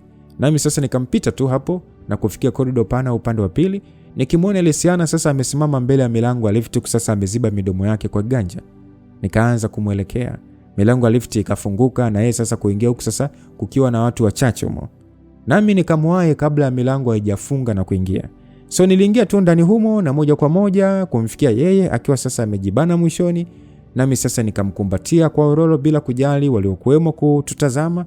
Akazidi kulia kwa kuiku kifuani kwangu, akijificha zaidi na kuningangania mgongoni kuitoa huzuni yake. Nami sasa nikawa nambembeleza kwa upole kadri lift ilivyozidi kushuka chini. Ilifika hadi chini, watu wakatoka, wengine wakaingia, nayo sasa ikaanza kurudi juu tena nikiwa bado nimemshikilia Elisiana. Mwanaume mmoja mtu mzima hivi humo aliuliza tatizo la mwanamke huyu lilikuwa nini, ile kwa kujali tu. Nami nikamwambia mtoto wake mdogo alikuwa amepatwa na ajali mbaya ndio sababu alizunika. Basi akaanza kumpa pole akimsemesha kwa kubembeleza. Naye Luciana akawa sasa anatikisa tu kichwa kukubali faraja hiyo ya kujitahidi kujikaza. Sasa nikabonyeza namba ya ghorofa la mwisho huko, na tulipoifikia nikatoka na Luciana na kuanza kumuongoza kuelekea upande wa ofisi yangu. Walionifahamu kwa huko juu wangenisalimu na kumsalimu Luciana pia, huku sasa tukiangaliwa zaidi hadi nilipofanikiwa kumfikisha kwenye mlango wa ofisi yangu na kuanza kufungua. Mbele zaidi kabla hatujaingia, nikawa sasa nimemwona yule muuguzi mrembo aitwaye Leticia akiwa sasa amesimama usawa wa kaunta la wauguzi wakuu, huku sasa akinitazama kwa umakini. Nami nikamshika Luciana mkono na kuingia naye ndani nikimpuzia kabisa mwanamke yule. Basi Luciana yeye akatangulia kuingia mbele zaidi ya ofisi yangu, nami nikafunga mlango kwa funguo na kuanza kumsogelea pia. Akafika usawa wa meza yangu na kusimama hapo, akiwa sasa amepindisha shingo yake kiasi sasa akifunika mdomo wake na kuiku ya chini ya kilio ikisikika kutokea kwake. Nikasimama karibu naye kwa nyuma na kusema kwamba Luciana. Kuiku zake za chini zikaendelea, akishtuka tu kifuani. Nikasema kwamba najua unaumia sana Luciana. Ulichokaribia kumfanyia Seba hata mimi pia nimetamani kufanya hivyo. Kwa hiyo najua ni hisia mbaya kadri gani unapitia mpaka kujaribu kufikia hatua. Na hakuna maneno yoyote wala chochote mtu anaweza fanya kuelewa au kuondoa maumivu yako. Lakini sisi wote tuko hapa for you. Chochote unachohitaji, chochote usichohitaji, tutafanya ili kukupatia comfort kwa kipindi hiki kigumu sana. Nikamwambia kwa upole sana. Akaendelea tu kushtua kilio chake cha chini chini. Basi Luciana nikamwambia kwamba I'm really sorry about Amira. Luciana, inaniuma sana maana kwa kiwango kikubwa nimechangia hilo kumpata. Labda kama tu nisingejiweka, ilipaswa kunipata mimi hiyo risasi na si yeye. Nahisi vibaya sana kukuona unaumia namna hii. Najua siwezi kuyaelewa maumivu yako, lakini sitaacha kuwa hapa kwa ajili yako. Sijali tena nani anasema nini Luciana. Nitasimama pembeni yako siku zote. Nilimsemesha hivyo kwa upole zaidi. Sasa Luciana akaonekana kuinamisha uso wake na kujifuta chozi. Nikashusha pumzi na kisha kusema ya kwamba ikiwa unahitaji kuwa peke yako kwa muda huu kwanza, basi naweza kukuacha kidogo. Wakishamtoa Amira theater basi Luciana akakatisha maneno yangu kwa kushusha mkono wake na kufungua kiganja chake kwa chini. Yaani kwa kukiangalia ilikuwa ni kama ananiomba nikishike. Nami nikakishika taratibu, yeye akaingiza vidole vyake kwenye vyangu na kuviunganisha kwa nguvu. Kisha sasa akaanza kupandisha mkono wake kwa mbele na kufanya wangu uende naye sambamba. Hii ikafanya sasa nimkaribie zaidi. Kwa kuwa sasa aliuvuta mkono wangu hadi mbele ya kiuno chake na kuubana hapo, akiwa sasa anaonyesha kunitaka nimkumbatie. Maana yake ikaeleweka kwamba alihitaji faraja na hakutaka nimwache mwenyewe. Mimi nimuonea huruma sana. Na ni kweli asingetaka kuachwa bila mfariji angalau, maana upweke aliokuwa nao ulikuwa ni mwingi sana. Afu kitegemea ni binti yake pekee ndiye aliyemzoea kumuondolea hilo. Lakini sasa kwa hali aliokuwa nayo Amira, ilimwacha mwanamke huyu akijisi kubaki mwenyewe mno. Na mimi sasa kwa wakati huu ndio aliona kwamba ningeweza kuziba pengo hilo kwa ukaribu tuliokuwa tumeanza kujenga. Hivyo kwa moyo wote ningeendelea kusimama karibu naye kama nilivyomwahidi. Kwa hiyo nikaamua tu kupitisha na mkono wangu mwingine kushika mwili wake kwa njia hiyo hiyo, ni kama kumfariji, nikimkumbatia, yani huku sasa nikiwa nyuma yake kwa ukaribu. Naye sasa akashika mikono yangu kwa pamoja. Hali ilinipatia msisimko mwingi wa kisia, hasa alipolaza kichwa chake usawa bega langu na mimi kukilalia kidogo, pia kumfanya sasa ajihisi ahueni aliyokuwa anahitaji kuhisi kutoka kwangu. Na kuiku zake za kilio zikakoma, akibaki sasa kupumua kwa namna yenye majonzi kuendelea kujishikiza kwangu vyema. Hata nikiwa kwa nyuma ningeweza tu kuhisi jinsi mapigo yake ya moyo yalivyokuwa yanadunda kwa utulivu zaidi. Sasa nani hapa sasa ndio nilianza kuhisi uvutano fulani wenye nguvu zaidi kumwelekea Luciana. Haikuwa kumjali tu tena kama rafiki. Mwanamke huyu alikuwa ameweza kuzifungua hisia za kimapenzi kutoka kwangu kumwelekea yeye, zilizofanya sasa nisijali wala kufikiria matatizo, ila tu kutaka kuzihisi hisia hizo vizuri hata zaidi. Ndio nilikuwa nimetokea kumpenda Luciana, msikilizaji. Kwa hiyo Luciana aliniangalia usoni hatimaye kwa ukaribu, yani kukuta sasa nimemwangalia pia. Naelewa ingekuwa ni kumchanganya zaidi mimi kuanzisha jambo hili kwake wakati ambao alitakiwa kuweka umakini wake wote kwa binti yake aliyelazwa, lakini hapa hakukuwa na njia ya kukwepa hili tena, maana kutokea lilikuwa limeshatokea. Nitaka tu kuona itikio lake kusonga mbele ingekuwa vipi. Basi nilimuita, alifumba macho yake na kutikisa kichwa kama kusikitika vile. Sijui kukataa au kunizuia nisiendelee kuongea. Hivyo mimi nikatulia tu na kubaki kumwangalia tu. Nilitaka kumwambia asihofie lolote kutokana na kilichotokea kwa mtoto wake, na hakutakiwa kuhisi hatia aina yoyote kwa kuwa ni mimi ndiye niliyesukumwa na hisia zangu kufanya hivyo. Kwa hiyo nilifumbua macho kwa kuhisi vibaya zaidi, kwa sababu yeye baada ya mimi kumuita aliutoa mkono wake kutoka kwenye wa kwangu taratibu, kisha akanipita na kuanza kuelekea mlangoni bila kugeuka hata mara moja. Akafungua mlango na kuniacha hapo. Ni kama nilikuwa nimemkwaza hivi, ingawa sio kwamba nilichokifanya kilimchukiza. Najua alifurahia kwa kadri fulani hivi uonyesho wangu wa hisia kumwelekea. Sema timing haukuwa wakati mzuri yani kumsukumia jambo hilo. Si unajua unaweza kaa upo sahihi kwenye jambo fulani lakini ukakosea kwenye swala la timing. Na alitakiwa apate nafasi yote aliyohitaji kutuliza hisia zake za maumivu na huzuni kuhusiana na lililomtokea mtoto wake, ili aweze sasa kuangalia na hili ambalo nilikuwa nimemwanzishia. Sijui tu angetaka iweje, lakini ningemwacha kwanza na kumuunga tu mkono kwenye uangalizi wa hali ya mtoto wake mpaka akikaa sawa tena. Hilo ndilo lilikuwa ni muhimu kwa wakati huo.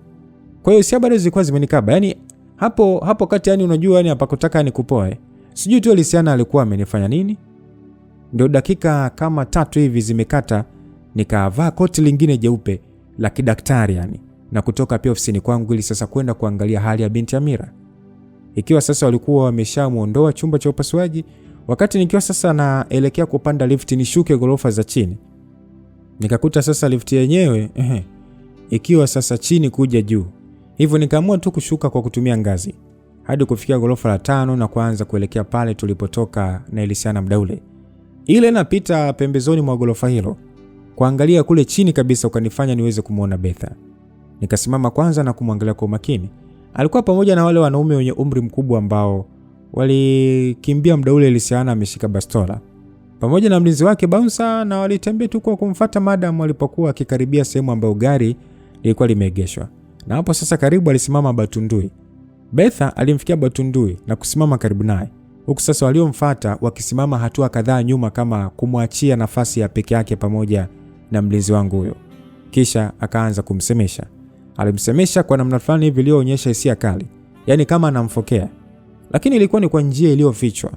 Batundui alishikisha tu viganja vyake kwa mbele, akitikisa tu kichwa kukubali kila kitu alichoambiwa na kujibu kwa upole mwingi alipoonekana kuhitaji kueleza mambo fulani. Kisha nikaona Betha anamshika shingoni na kuivuta taratibu kwa namna fulani hivi iliyoonyesha kwamba ameridhishwa na majibu ya mwanaume huyo, kama kumpa sifa labda ndio kilichofanyika. Kisha akaanza kuelekea kule ambako sasa niliona gari lake limeegeshwa. Wale wenzake walimfuata na yeye akiweka simu sikioni mwake. Ya kwangu ikaanza kuita, nami nilipoangalia nikakuta ni yeye ndiye alikuwa ananipigia.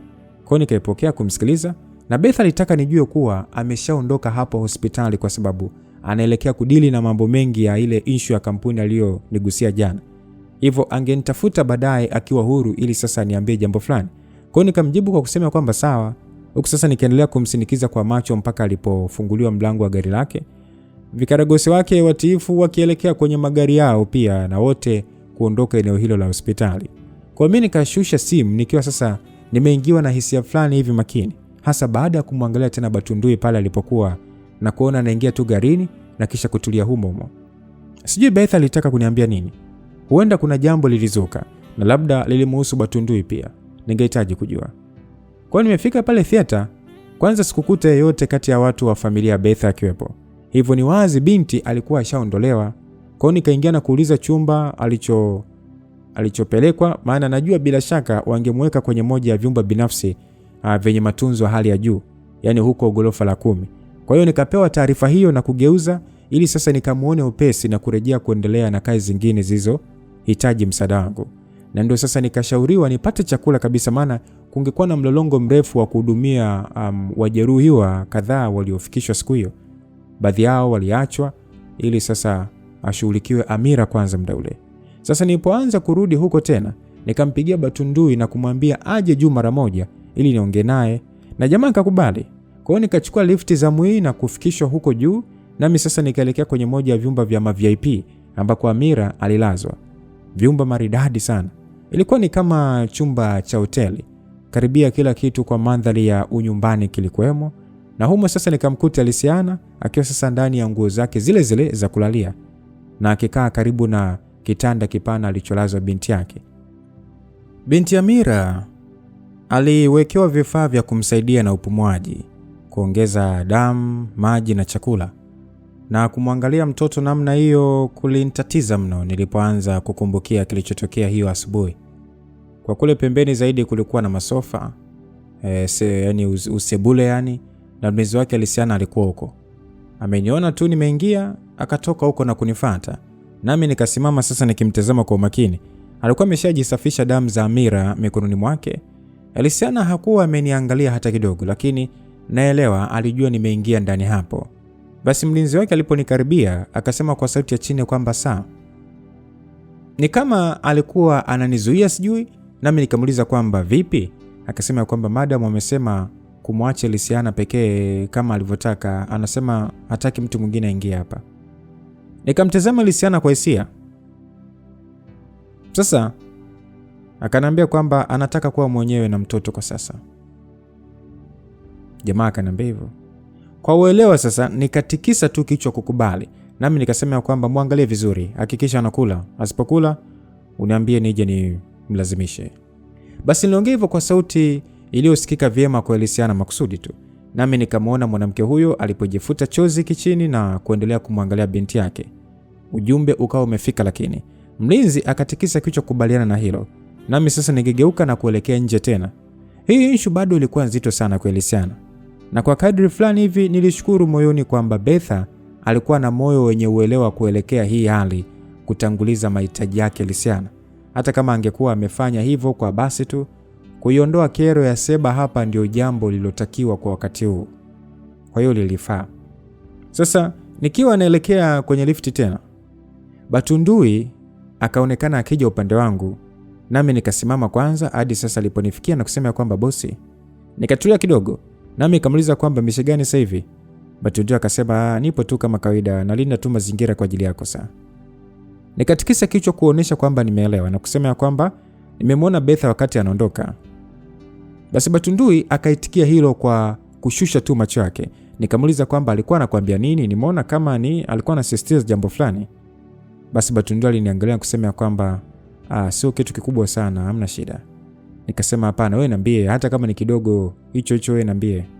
Batundui akasema kwamba unajua siwezi kukuambia kila kitu. Nikasema kumbe imekuwa hivyo tena sasa hivi ama? Batundui akasema sio kwa maana mbaya, namaanisha yani najua waelewa madam yuko strict sana likija swala lako. Anataka tu yani nihakikishe nina monitor move zako zote. Alisema hivyo. Basi jamaa akasema kwamba anataka tu yani nikamwambia kwamba kwamba anataka uzidishe nguvu kunichunga, si ndio? Jamaa katikisa kichwa kukubali. Nikamwambia umemwambia nini kwani? Batundui akasema sijasema lolote. Nikasema kwa hiyo amehisi nini yani? Batundui akasema haiko hivyo saa, ni hii tu kwamba yani sasa hivi simpi taarifa nyingi juu yako. Anaona kama nimesinzia, labda anadhani na kufichia vitu fulani dhidi yake na hataki niwe mzembe. Basi akaishia hapo tu. Niliona kuna kitu kingine kilikuwa kikimsumbua mwanaume huyu tofauti na jambo hilo, kama vile alificha hisia. Nami nikauliza kwamba au amejua kuhusu yule mwanamke. Batundui akigeuka nyuma kwanza na kutulia. Yani alitulia kidogo baada ya muuguzi fulani alipopita karibu na sisi. Kisha akaniangalia kuniuliza kwamba nani, unamaanisha Kadra? Nikatikisa kichwa kubali. Akaniambia hapana, hajui lolote. Nikasema ni vyema ukiacha mawasiliano naye. Unajua Betha akinusa hiyo issue haitakuwa nzuri kwako. Na mimi nilikwambia kama unajua yalionipata mpaka mimi nimefika hapa, utaelewa kwa nini nakwambia hivyo. Basi mimi nikamsemesha kwa upole tu. Batundui akaniangalia kwa namna tulivu na ile namna ya usikivu, naye akatikisa kichwa kukubaliana na mimi. Basi nikamwambia kwa ustaarabu tu kwamba wewe kuwa tu professional kama unavyohitajika, sawa? Mimi sina la kuficha. Wewe nichunge tu kama kazi yako inavyokuhitaji. Usijiletee shida kwa madamu wako. Sihitaji hilo likutokee. Nikamwambia kwa ustaarabu sana. Batundui akatabasamu na kisha akasema kwamba una kiwango kikubwa sana cha ustaarabu ndani yako saa. Najua hatuwezi kuwa marafiki, lakini mimi nitakwambia hivi kama rafiki, yani hukustahili yote aliyokupata. Yani wewe ni mtu poa sana yani. Ndio sababu yani haiwi rahisi kwangu kukugasi kama ninavyotakiwa kufanya. Batundui alikuwa amenigusa sana kwa kusema hivyo. Nami nikaangalia pembeni tu. Akanambia kwamba lakini kama professional yani anyway nitafanya kazi yangu, lakini mimi sitakubana, na hata kama utakuwa na kitu ya kuficha mimi sitasema kwa madam. Batundui alisema hivyo. Kwa hiyo nikamtazama usoni, naye sasa akanionyesha ishara ya kufunga mdomo wake kwa zipu, kitu ambacho kikafanya nitabasamu na kutikisa kichwa kama kusikitika. Akasema ya kwamba alright, mimi nitakuwa nje, ukihitaji anything nishtue. Nikasema sawa. Vipi wengine wote waliondoka? Batundui akasema madam kawafukuza, nasikia ilikuwa a bit of a drama na mke wake Mr. Sebastian. Alitaka sije kumshoot. Jamaa aliuliza hivyo. Nikatikisa tu nyusi kukubali. Akasema aise, elekea yuko na maumivu sana, so madam amewaambia wengine wamwache, huenda watarejea baadaye. Hata ingawa Mr. Seb ndio kashuti Amira, bado ni mtoto wake. Jamaa alisema hivyo. Sasa mimi nikaangalia tu saa mkononi na kuyapuuzia maneno yake hayo, maana sikutaka kuanza kumkumbukia mwanaume huyo. Nami sasa nikampiga begani kidogo na kusema ya kwamba ni muda wa kazi, tutaonana baadaye. Kisha nikaanza kuondoka hapo upesi, na yeye sasa vile akafuata nilipoelekea kitengoni kuendelea na shughuli zangu zilizonihitaji. Bado akili ilivutwa na jambo lililotokea baina yangu na Elisiana muda mfupi nyuma, lakini kwa sasa nikalipumzisha kwanza kama ilivyotakiwa na kumpa nafasi mwanamke huyo ya kupumua. Ingesaidia kuja kuliweka swala hilo kiusawa zaidi baadaye. Ingawa angetaka kuliweka sawa zaidi, basi ingekuwa hivyo. Masaa yaliendelea kutembea, msikilizaji. Ikawa ni kazi za hapa na pale, kupata lunch na kurudia kazi tena. Katikati ya pindi za kupumzika kidogo, ningejaribu kumtumia Elisiana ujumbe za kumjulia hali na kuuliza kama alikula, lakini hakunijibu hata mara moja.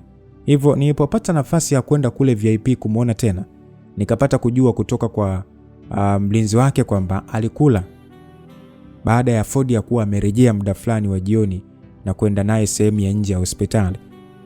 Kwa sasa na wakati huo nauliza, bado hawakuwa wamerejea.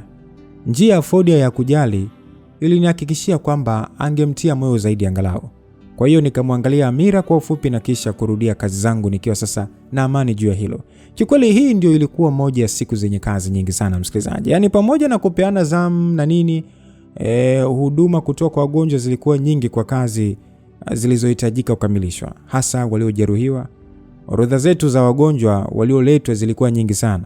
Na tangu muda huo nimekwenda kuangalia hali ya Amira na Elisiana na kumkosa mwanamke huyo. Sikuweza kwenda tena. Betha kama kijacho mwenyewe aliyesema kwamba angenitafuta baadaye, alionekana kumezwa na ubize wa vita yake ya kikazi. Kwa hiyo mawasiliano ya mwisho yalikuwa ni ya muda ule ameniaga. Angalau imefika usiku ndio idadi ya watu walipungua. Nami sasa nikawa tu namalizia raundi za hapa na pale kwa walioathiriwa na majeraha ambao waliofanywa upasuaji na kupewa tiba mbalimbali. Mimi nilipenda sana kuhakikisha usalama, msikilizaji. Sasa ikawa imeingia saa 6 usiku nilipokuwa ofisini kwangu na malizia sasa kujaza ripoti fulani hivi ya kumpatia Dr. Thaddeus Moss. Huyu ni chief wa hospital. Wazo likawa sasa nikitoka hapa ni kwenda kuangalia hali ya Amira na Elisiana. Maana kutokuwaona kutokea humo mchana na jioni kwa sababu ya kazi kubana haikuwa poa kabisa. Ila sasa ndio ningekwenda kumwangalia mwanamke huyo. Labda hata angekuwa amelala tayari, lakini nisingetaka kutafuta pumziko hata kidogo bila kuwa nimemwona. Sasa nikiwa ndio nimemaliza kuandika na kutia sahihi, mlango wa ofisi yangu ukagongwa, nami nikasema tu yes, yani kama kutoa ruhusa kwa aliyekuja kuingia. Sauti ya mlango kufunguka ndio ikanifanya nipatazame kumuona aliyeingia. Na kinyume na tarajio lolote ambalo sikuwa nalo, ikawa ni Leticia, muuguzi wetu mrembo zaidi. Kwa nikarudi kujifanya naandika mambo mengi kwenye karatasi nyingine, maana nahisi alikuwa amekuja kujaribu ile issue yake. Na kama isingekuwa hivyo basi ningeshukuru Mungu. Sikuwa na huo muda. Ilieleweka kwamba aliporudishia mlango na kuanza kuikaribia meza yangu na aliposimama hakuzungumza. Hivyo kabidi nimtazame tena. Aliniangalia kwa subra, nami pia nikabaki sasa kumtazama kama kusubiria aseme lilomleta. Basi akauliza kwamba vipi, uko bize? Nikatikisa tu nyusi kukubali. Akauliza tena kwamba unalala saa ngapi? Nikasema kwamba don't know, labda nikimaliza hapa. Nimwambia hivyo kistaarabu tu. Akasema kwamba yes, unahitaji rest. Pole sana, najua umechoka. Nikasema asante. Nimwambia hivyo bila hata kuacha kumtazama. Na yeye aliendelea kutulia tu. Nikasema kwamba mambo vipi? Akatikisa kichwa kwa njia ya kuonyesha mambo yapo kawaida. Okay, so yani umekuja kunipa ripoti, kunisalimu au kuna kingine? Yeah, nilitaka kukuona. Hatujazungumza sasa tangu ile usiku pale ambapo pale ambapo nilipopeleka mambo mbali kiasi. Nilikaa vyema zaidi na kuuliza kwamba kiasi. Sasa akaonekana kukosa amani na kujingata mdomo wake wa chini. Nikamwambia kwamba usijali, natania. Haina shida wala usiwaze kuhusu hilo. Akasema kwamba that the things Dr. Jayden, I can't. Alisema hivyo akastop kuongea. Akaniambia kwamba I just can't stop and think about you. I can't stop thinking about it and about you. Alijikanyaga tu. Kisha nikamwambia kwamba leti. Na yeye akasema kwamba najua utakalosema Jayden, najua. Hear me out first. Mimi sitaki siji kuomba uwe committed kwangu. I just want to be with you, hata kwa muda usio mrefu. Yani hivyo tu. Sasa alivyoongea hivyo, unajua nilihisi kutatizwa sana na jambo hili. Of course alikuwa anajiumauma sana huyu mwanamke. Kwanza kuniambia siji kwamba yuko radhi hata kutembea na mimi kwa muda mfupi tu ili nitosheleze tamaa yake alionayo kunielekea. Hata kama ni kwamba eti nisingejihusiana naye kisia. Unajua ilichafua kwa kiasi fulani nafsi yangu. Sikutaka kuwa wa namna hiyo tena. Kama kipindi kile nimekutana na wakina Ankia na Soraya, sasa hivi yani nipo tofauti. Mimi kila kitu kwangu kuhusu jambo kama hilo kilihusisha hisia, na hisia zangu hazikuwa mahali pazuri kuniruhusu kwamba eti nimkubalie mwanamke wala mwingine.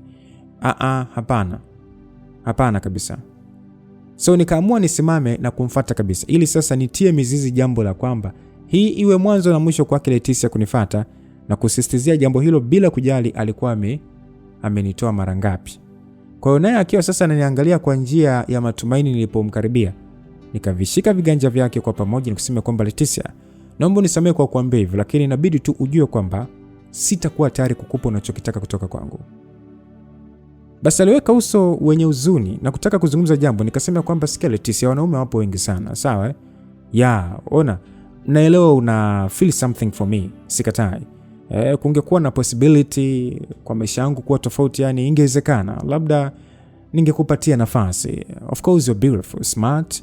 Mwanaume wa aina yoyote ile hawezi kujifikiria mara mbili kukutaka wewe. Utaolewa, na utakapoolewa mtu atakayekuoa na mimi natajivunia kuwa na wewe. Lakini kama ni swala la pesa, unaweza kutolewa pesa nyingi sana na yote unayeamua kuwa naye akutunza hata usipomba. Na unalijua hilo, lakini mimi sitawahi kuwepo kwenye hiyo orodha. Kwa hiyo ninaomba uelewe hilo. Leticia akaonekana kuvunjika sana moyo. Alinihuzunisha pia, lakini mimi sikuwa na jinsi. Nikamwachia viganja na kusema kwamba nilimaanisha niliyokuambia. Na ninamaanisha ninayoyasema sasa hivi. Kwa hiyo ibakia tu kuwa hivyo kuanzia sasa, sawa? Wewe nenda tu kaendelee na shift yako dada. Basi mimi nikajitahidi kumsemesha kwa upole tu, ingawa naelewa aliumia. Naye akiwa sasa ameweka uso wenye manunguniko, akageuka tu na kuanza kuondoka taratibu. Angegeuka mara moja, mara mbili kunitazama, na alipofikia mlango akanigeukia tena na kuniangalia kwa macho yenye hisia sana. Akasema kwamba lakini Dr. Jayden. Nikafumba macho na kutikisa kichwa kumkatalia. Yani nisitake kusikia akiendelea kuomba au kusisitiza jambo hilo, na ndio nimemwangalia tena nikakuta sasa anajifuta chozi taratibu na kutikisa kichwa kuonyesha kwamba uelewa. Alitia huruma of course. Sasa hapo akafungua mlango na kujiondokea. Nami sasa nikashusha tu pumzi kujipa utulivu. Nikatumaini hii ndio ingekuwa mara ya mwisho mwanamke huyo anakuja kujaribu kunishawishi. Maana mimi sikutaka kuendelea kumvunja moyo tena na tena. Ilionekana alidhani kwa kuendelea kunisisitizia labda ipo siku ningelegeza. Lakini kwa jinsi mambo yalivyokuwa, isingewezekana hata kidogo. Hasa baada ya sasa kutambua upendezi niliokuwa nao kumwelekea Lisiana. Kumwaza tu nami nikakumbuka nilitaka kwenda kumuona kwanza kabla Leticia hajaja hapa kunifanyia tu upuzi wake. Hivyo nikarudia karatasi ya ripoti na kuiweka vizuri kwenye bahasha, ndio sasa nikaelekea mlangoni ili nitoke. Nimefungua tu mlango, ghafla nakutana na mtu hapo nje. Jambo lililonifanya sasa nishtuke kiasi moyoni kwa kutokutarajia. Alikuwa ni nani? Elisiana. Hali ya kutokutarajia ghafla, yani huo ghafla wa kukuta amesimama hapo, ikafanya nipandwe na msisimko, hasa kutokana na jinsi alivyokuwa ananiangalia. Alinitazama bila kukwepesha uso wake wenye upole mwingi na macho yake mazuri, bado akionyesha ana huzuni na akioni kama anataka kusema kitu fulani hivi upesi, lakini akisubiria mimi ndio nianze kuongea. Kwa hiyo nikaachia mlango na kumsogelea karibu, nikimshika begani kwa kujali na kuuliza kwamba vipi Elisiana, kuna tatizo lolote? Basi akatikisa kichwa kama kusikitika kiasi, naye akasema kwamba I can't sleep. Sauti yake ilibanwa sana, kama ameishiwa pumzi vile, na hilo sasa likaniambia alikuwa amechoka mno, lakini kwa sababu ya masumbuko yake yote hata huo usingizi alishindwa kuupata. Nikaangalia upande mmoja na mwingine wa sehemu hiyo na kutokuona mtu mwingine yote. Sijui kama alikuwa amepishana na Leticia, lakini nikamshika ganjani na kumtikisia kichwa kumpa ishara aingie ofisini kwangu. Elisiana akaingia, ndio akanipita nilipourudishia mlango, na ni hapa sasa ndio nikatambua sasa kwamba alikuwa amebadili mavazi. Alivalia tracksuit ya kike yenye kubana, rangi ya kijivu tu, na alifunika nywele zake kwa kikofia cha satini pia. Inaonekana aliletewa hizo na mfanyakazi kubadili, kama sio alikwenda kubadili huko alipokuwa na Fodia. Na sasa alionekana kuwa safi zaidi mwilini, lakini najua ni roho yake tu ndio iliyokuwa imechafuka bado. Kwa nimemaliza kuufunga mlango na kuanza kumfuata, yeye pia akanigeukia na kunitazama kwa hisia ile ile, aking'ata midomo yake na kushikanisha viganja vyake kama kuonesha wasiwasi. Huku sasa nikiwa sasa nakumbukia kilichotokea humo ofisini ule mchana. Kwa nikajitahidi kuacha nafasi kubwa baina yetu ili sasa nisimsogelee sana na kuamsha hisia ambazo labda hazikutakiwa kuamshwa kwa wakati huu. Na naona akawa sasa ameelewa hilo. Nikamwambia kwamba Elisiana, I'm sorry. Nilikuwa ndo nataka nije kukuona, ubize tu ulikuwa umezidi. Sijapumua kwa kweli. Nilidhani hata ungekuwa umeshalala. Pole sana kwa hilo, sawa? Ya, pole sana ambalo limekupata. Kukosa usingizi inatokea sana ukiwa chini ya mikazo kama hii. Alafu kwa nini tu usirudi nyumbani Elisiana? Najua hali yako haiko vizuri sana, hasa kati yako na Seba. No, don't say that name. Alinikatisha kwa kusema hivyo, huku sasa akifumba macho. Ilionyesha hasira, asitaki kabisa kusikia na litaja jina la mume wake aliyemsababishia maumivu makali sana leo. Na akaniangalia tena, huku sasa akianza kupumua kwa uzito. Nikamwambia kwamba sawa, naelewa, sisemi ni lazima kwamba rudi nyumbani, hapana, bado ni uamuzi wako. Ila naona itafaa zaidi ukienda, ujaribu kupumzika. Kuwa hapa Amira najua bado ni ngumu kuswalo hali yake, ndio sababu haitakuwa rahisi kwako Basi Elisiana alinikatisha, akasema kwamba sio kwa sababu ya Amira. Alinikatisha, nikatulia kidogo. Nikamuuliza kwamba yani unamaanisha kwamba? Akasema it is you. Akaniambia hivyo kwa kunongoneza. Mimi nikaendelea kutulia tu, nikiwa sasa nahisi kuelewa alilotaka kusema. Akaniambia kwamba I can't sleep because of you. Nikakaza hisia zangu, nami nikamwambia kwamba ona Elisiana, naelewa inawezekana ikawa kwamba labda. Akanisogelea mpaka karibu na kuishika mikono yangu yote kwa ukaribu kabisa, akinikaza na kunitazama kwa hisia ya kutatizwa, na akauliza kwamba why. Nikaendelea kumwangalia kwa hisia zaidi sana. Akauliza kwamba why did you kiss me JC? Aliuliza hivyo japo ilikuwa ni kwa sauti ya kawaida tu ya chini. Sasa mimi nisingeweza kumpa jibu la moja kwa moja kwa nini nilimbusu, maana sikutaka kuvuruga mambo aise. Lakini kuona msisitizo wake kwamba yani kutaka kujua sababu iliyoonyesha kile kitendo kilikuwa ni kimezunguka mno kichwani kwake mpaka kumkosesha usingizi. Akasisitiza kwamba answer me. Why did you kiss me JC? Alisisitiza hivyo. Sasa nikaitoa mikono yangu kwenye yake na kumshika mashavuni kwa rolo. Tunaye pia akaishika kwangu tena na kuniangalia kwa hisia sana. Nami nikamuuliza kwamba unataka kusikia nini kutoka kwangu Elisiana? Elisiana akajibu nahitaji kusikia kweli. Nikamuuliza kwa nini? Ni kwa sababu tu nilisitu kitu fulani ulipofanya vile. Mimi siwezi kupata nguvu ya kulala na kusahau. Inanisumbua na ninahitaji kujua kama nilichohisi kwako wewe kipo kweli. Akazungumza kwa hisia sana. Inaonekana alipotekwa sana na hisia hakuzungumza kabisa Kiswahili. Na sauti ilikuwa ni yenye utetemeshi sana aliyokuwa ametoa, iliyoonyesha kwamba yuko hai sana. Alikuwa akifunguka kwangu kwa namna iliyozidi kunivutia sana. Basi nikaanza kuhisi udhaifu ule niliokuwa nao kwa Miriam kwake yeye pia. Nikasema kwamba haitaleta jambo lolote zuri Elisiana. Tukianza kuangalia nini na au labda alinikatiza kauli yangu akasema kwamba no, don't do that Jesse, please. Okay, Elisiana, I think you know the answer. Basi akaanza kulia kwa sauti ya chini. Nami sasa nikajitoa pale baada ya kumwambia kwamba nadhani anaelewa jibu. Aliniambia kwamba hata mimi nahisi hivyo. Lakini aliuliza kwamba sasa nifanye nini Jesse? What should I do Jesse? I can't stop thinking about you, especially now. Yani this feeling is so... Binti alishia hapo. Nikamwambia kwamba Elisiana najua hilo, lakini unajua pia mimi na wewe tupo kwenye mtihani. Kwenye huu mtihani wetu yani. Hata kama hisia zetu ndio jibu sahihi, bado kuzifanya ni ziwe hivyo yani. Huu ni mtihani sana Elisiana. Nilimwambia hivyo akaniangalia sasa machozi yakaanza kumtoka. Nikamwambia kwamba haitafanikiwa. Basi alishusha pumzi kwa kufadhaika. Na akasema kwamba it has been so long. I haven't felt this way in like a long time. You have awakened this feeling inside of me and it just alishia hapo. Ni kama alikuwa anapata kigumizi sana kwenye kuongea. Alikuwa anataka kusema kitu fulani hivi kizito kwamba ni muda mrefu sana umepita bila yeye kuhisi namna nilivyokuwa nimemfanyia hisi hivyo, na ingawa kulikuwa na vikwazo ikabidi sasa nimwache tu amalizie, kwa sababu kwa kadri kubwa nilitaka akiseme kitu hicho. Naye akasema kwamba sio kitu ninachotaka kikome.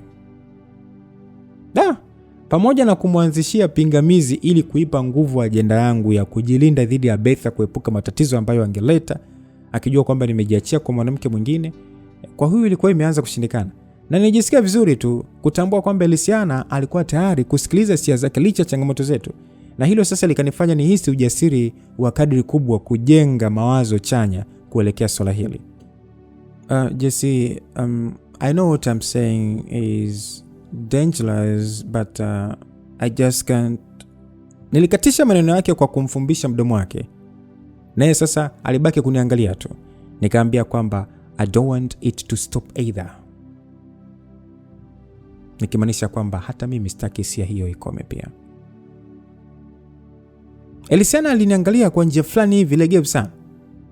Na hapo ni baada mimi kusema hivyo. Sasa ikionekana maneno yangu ni kama amemgusa sana. Sasa mimi nikatoa kidole changu na kumwambia kwamba lakini sitaki kuriski usalama wako.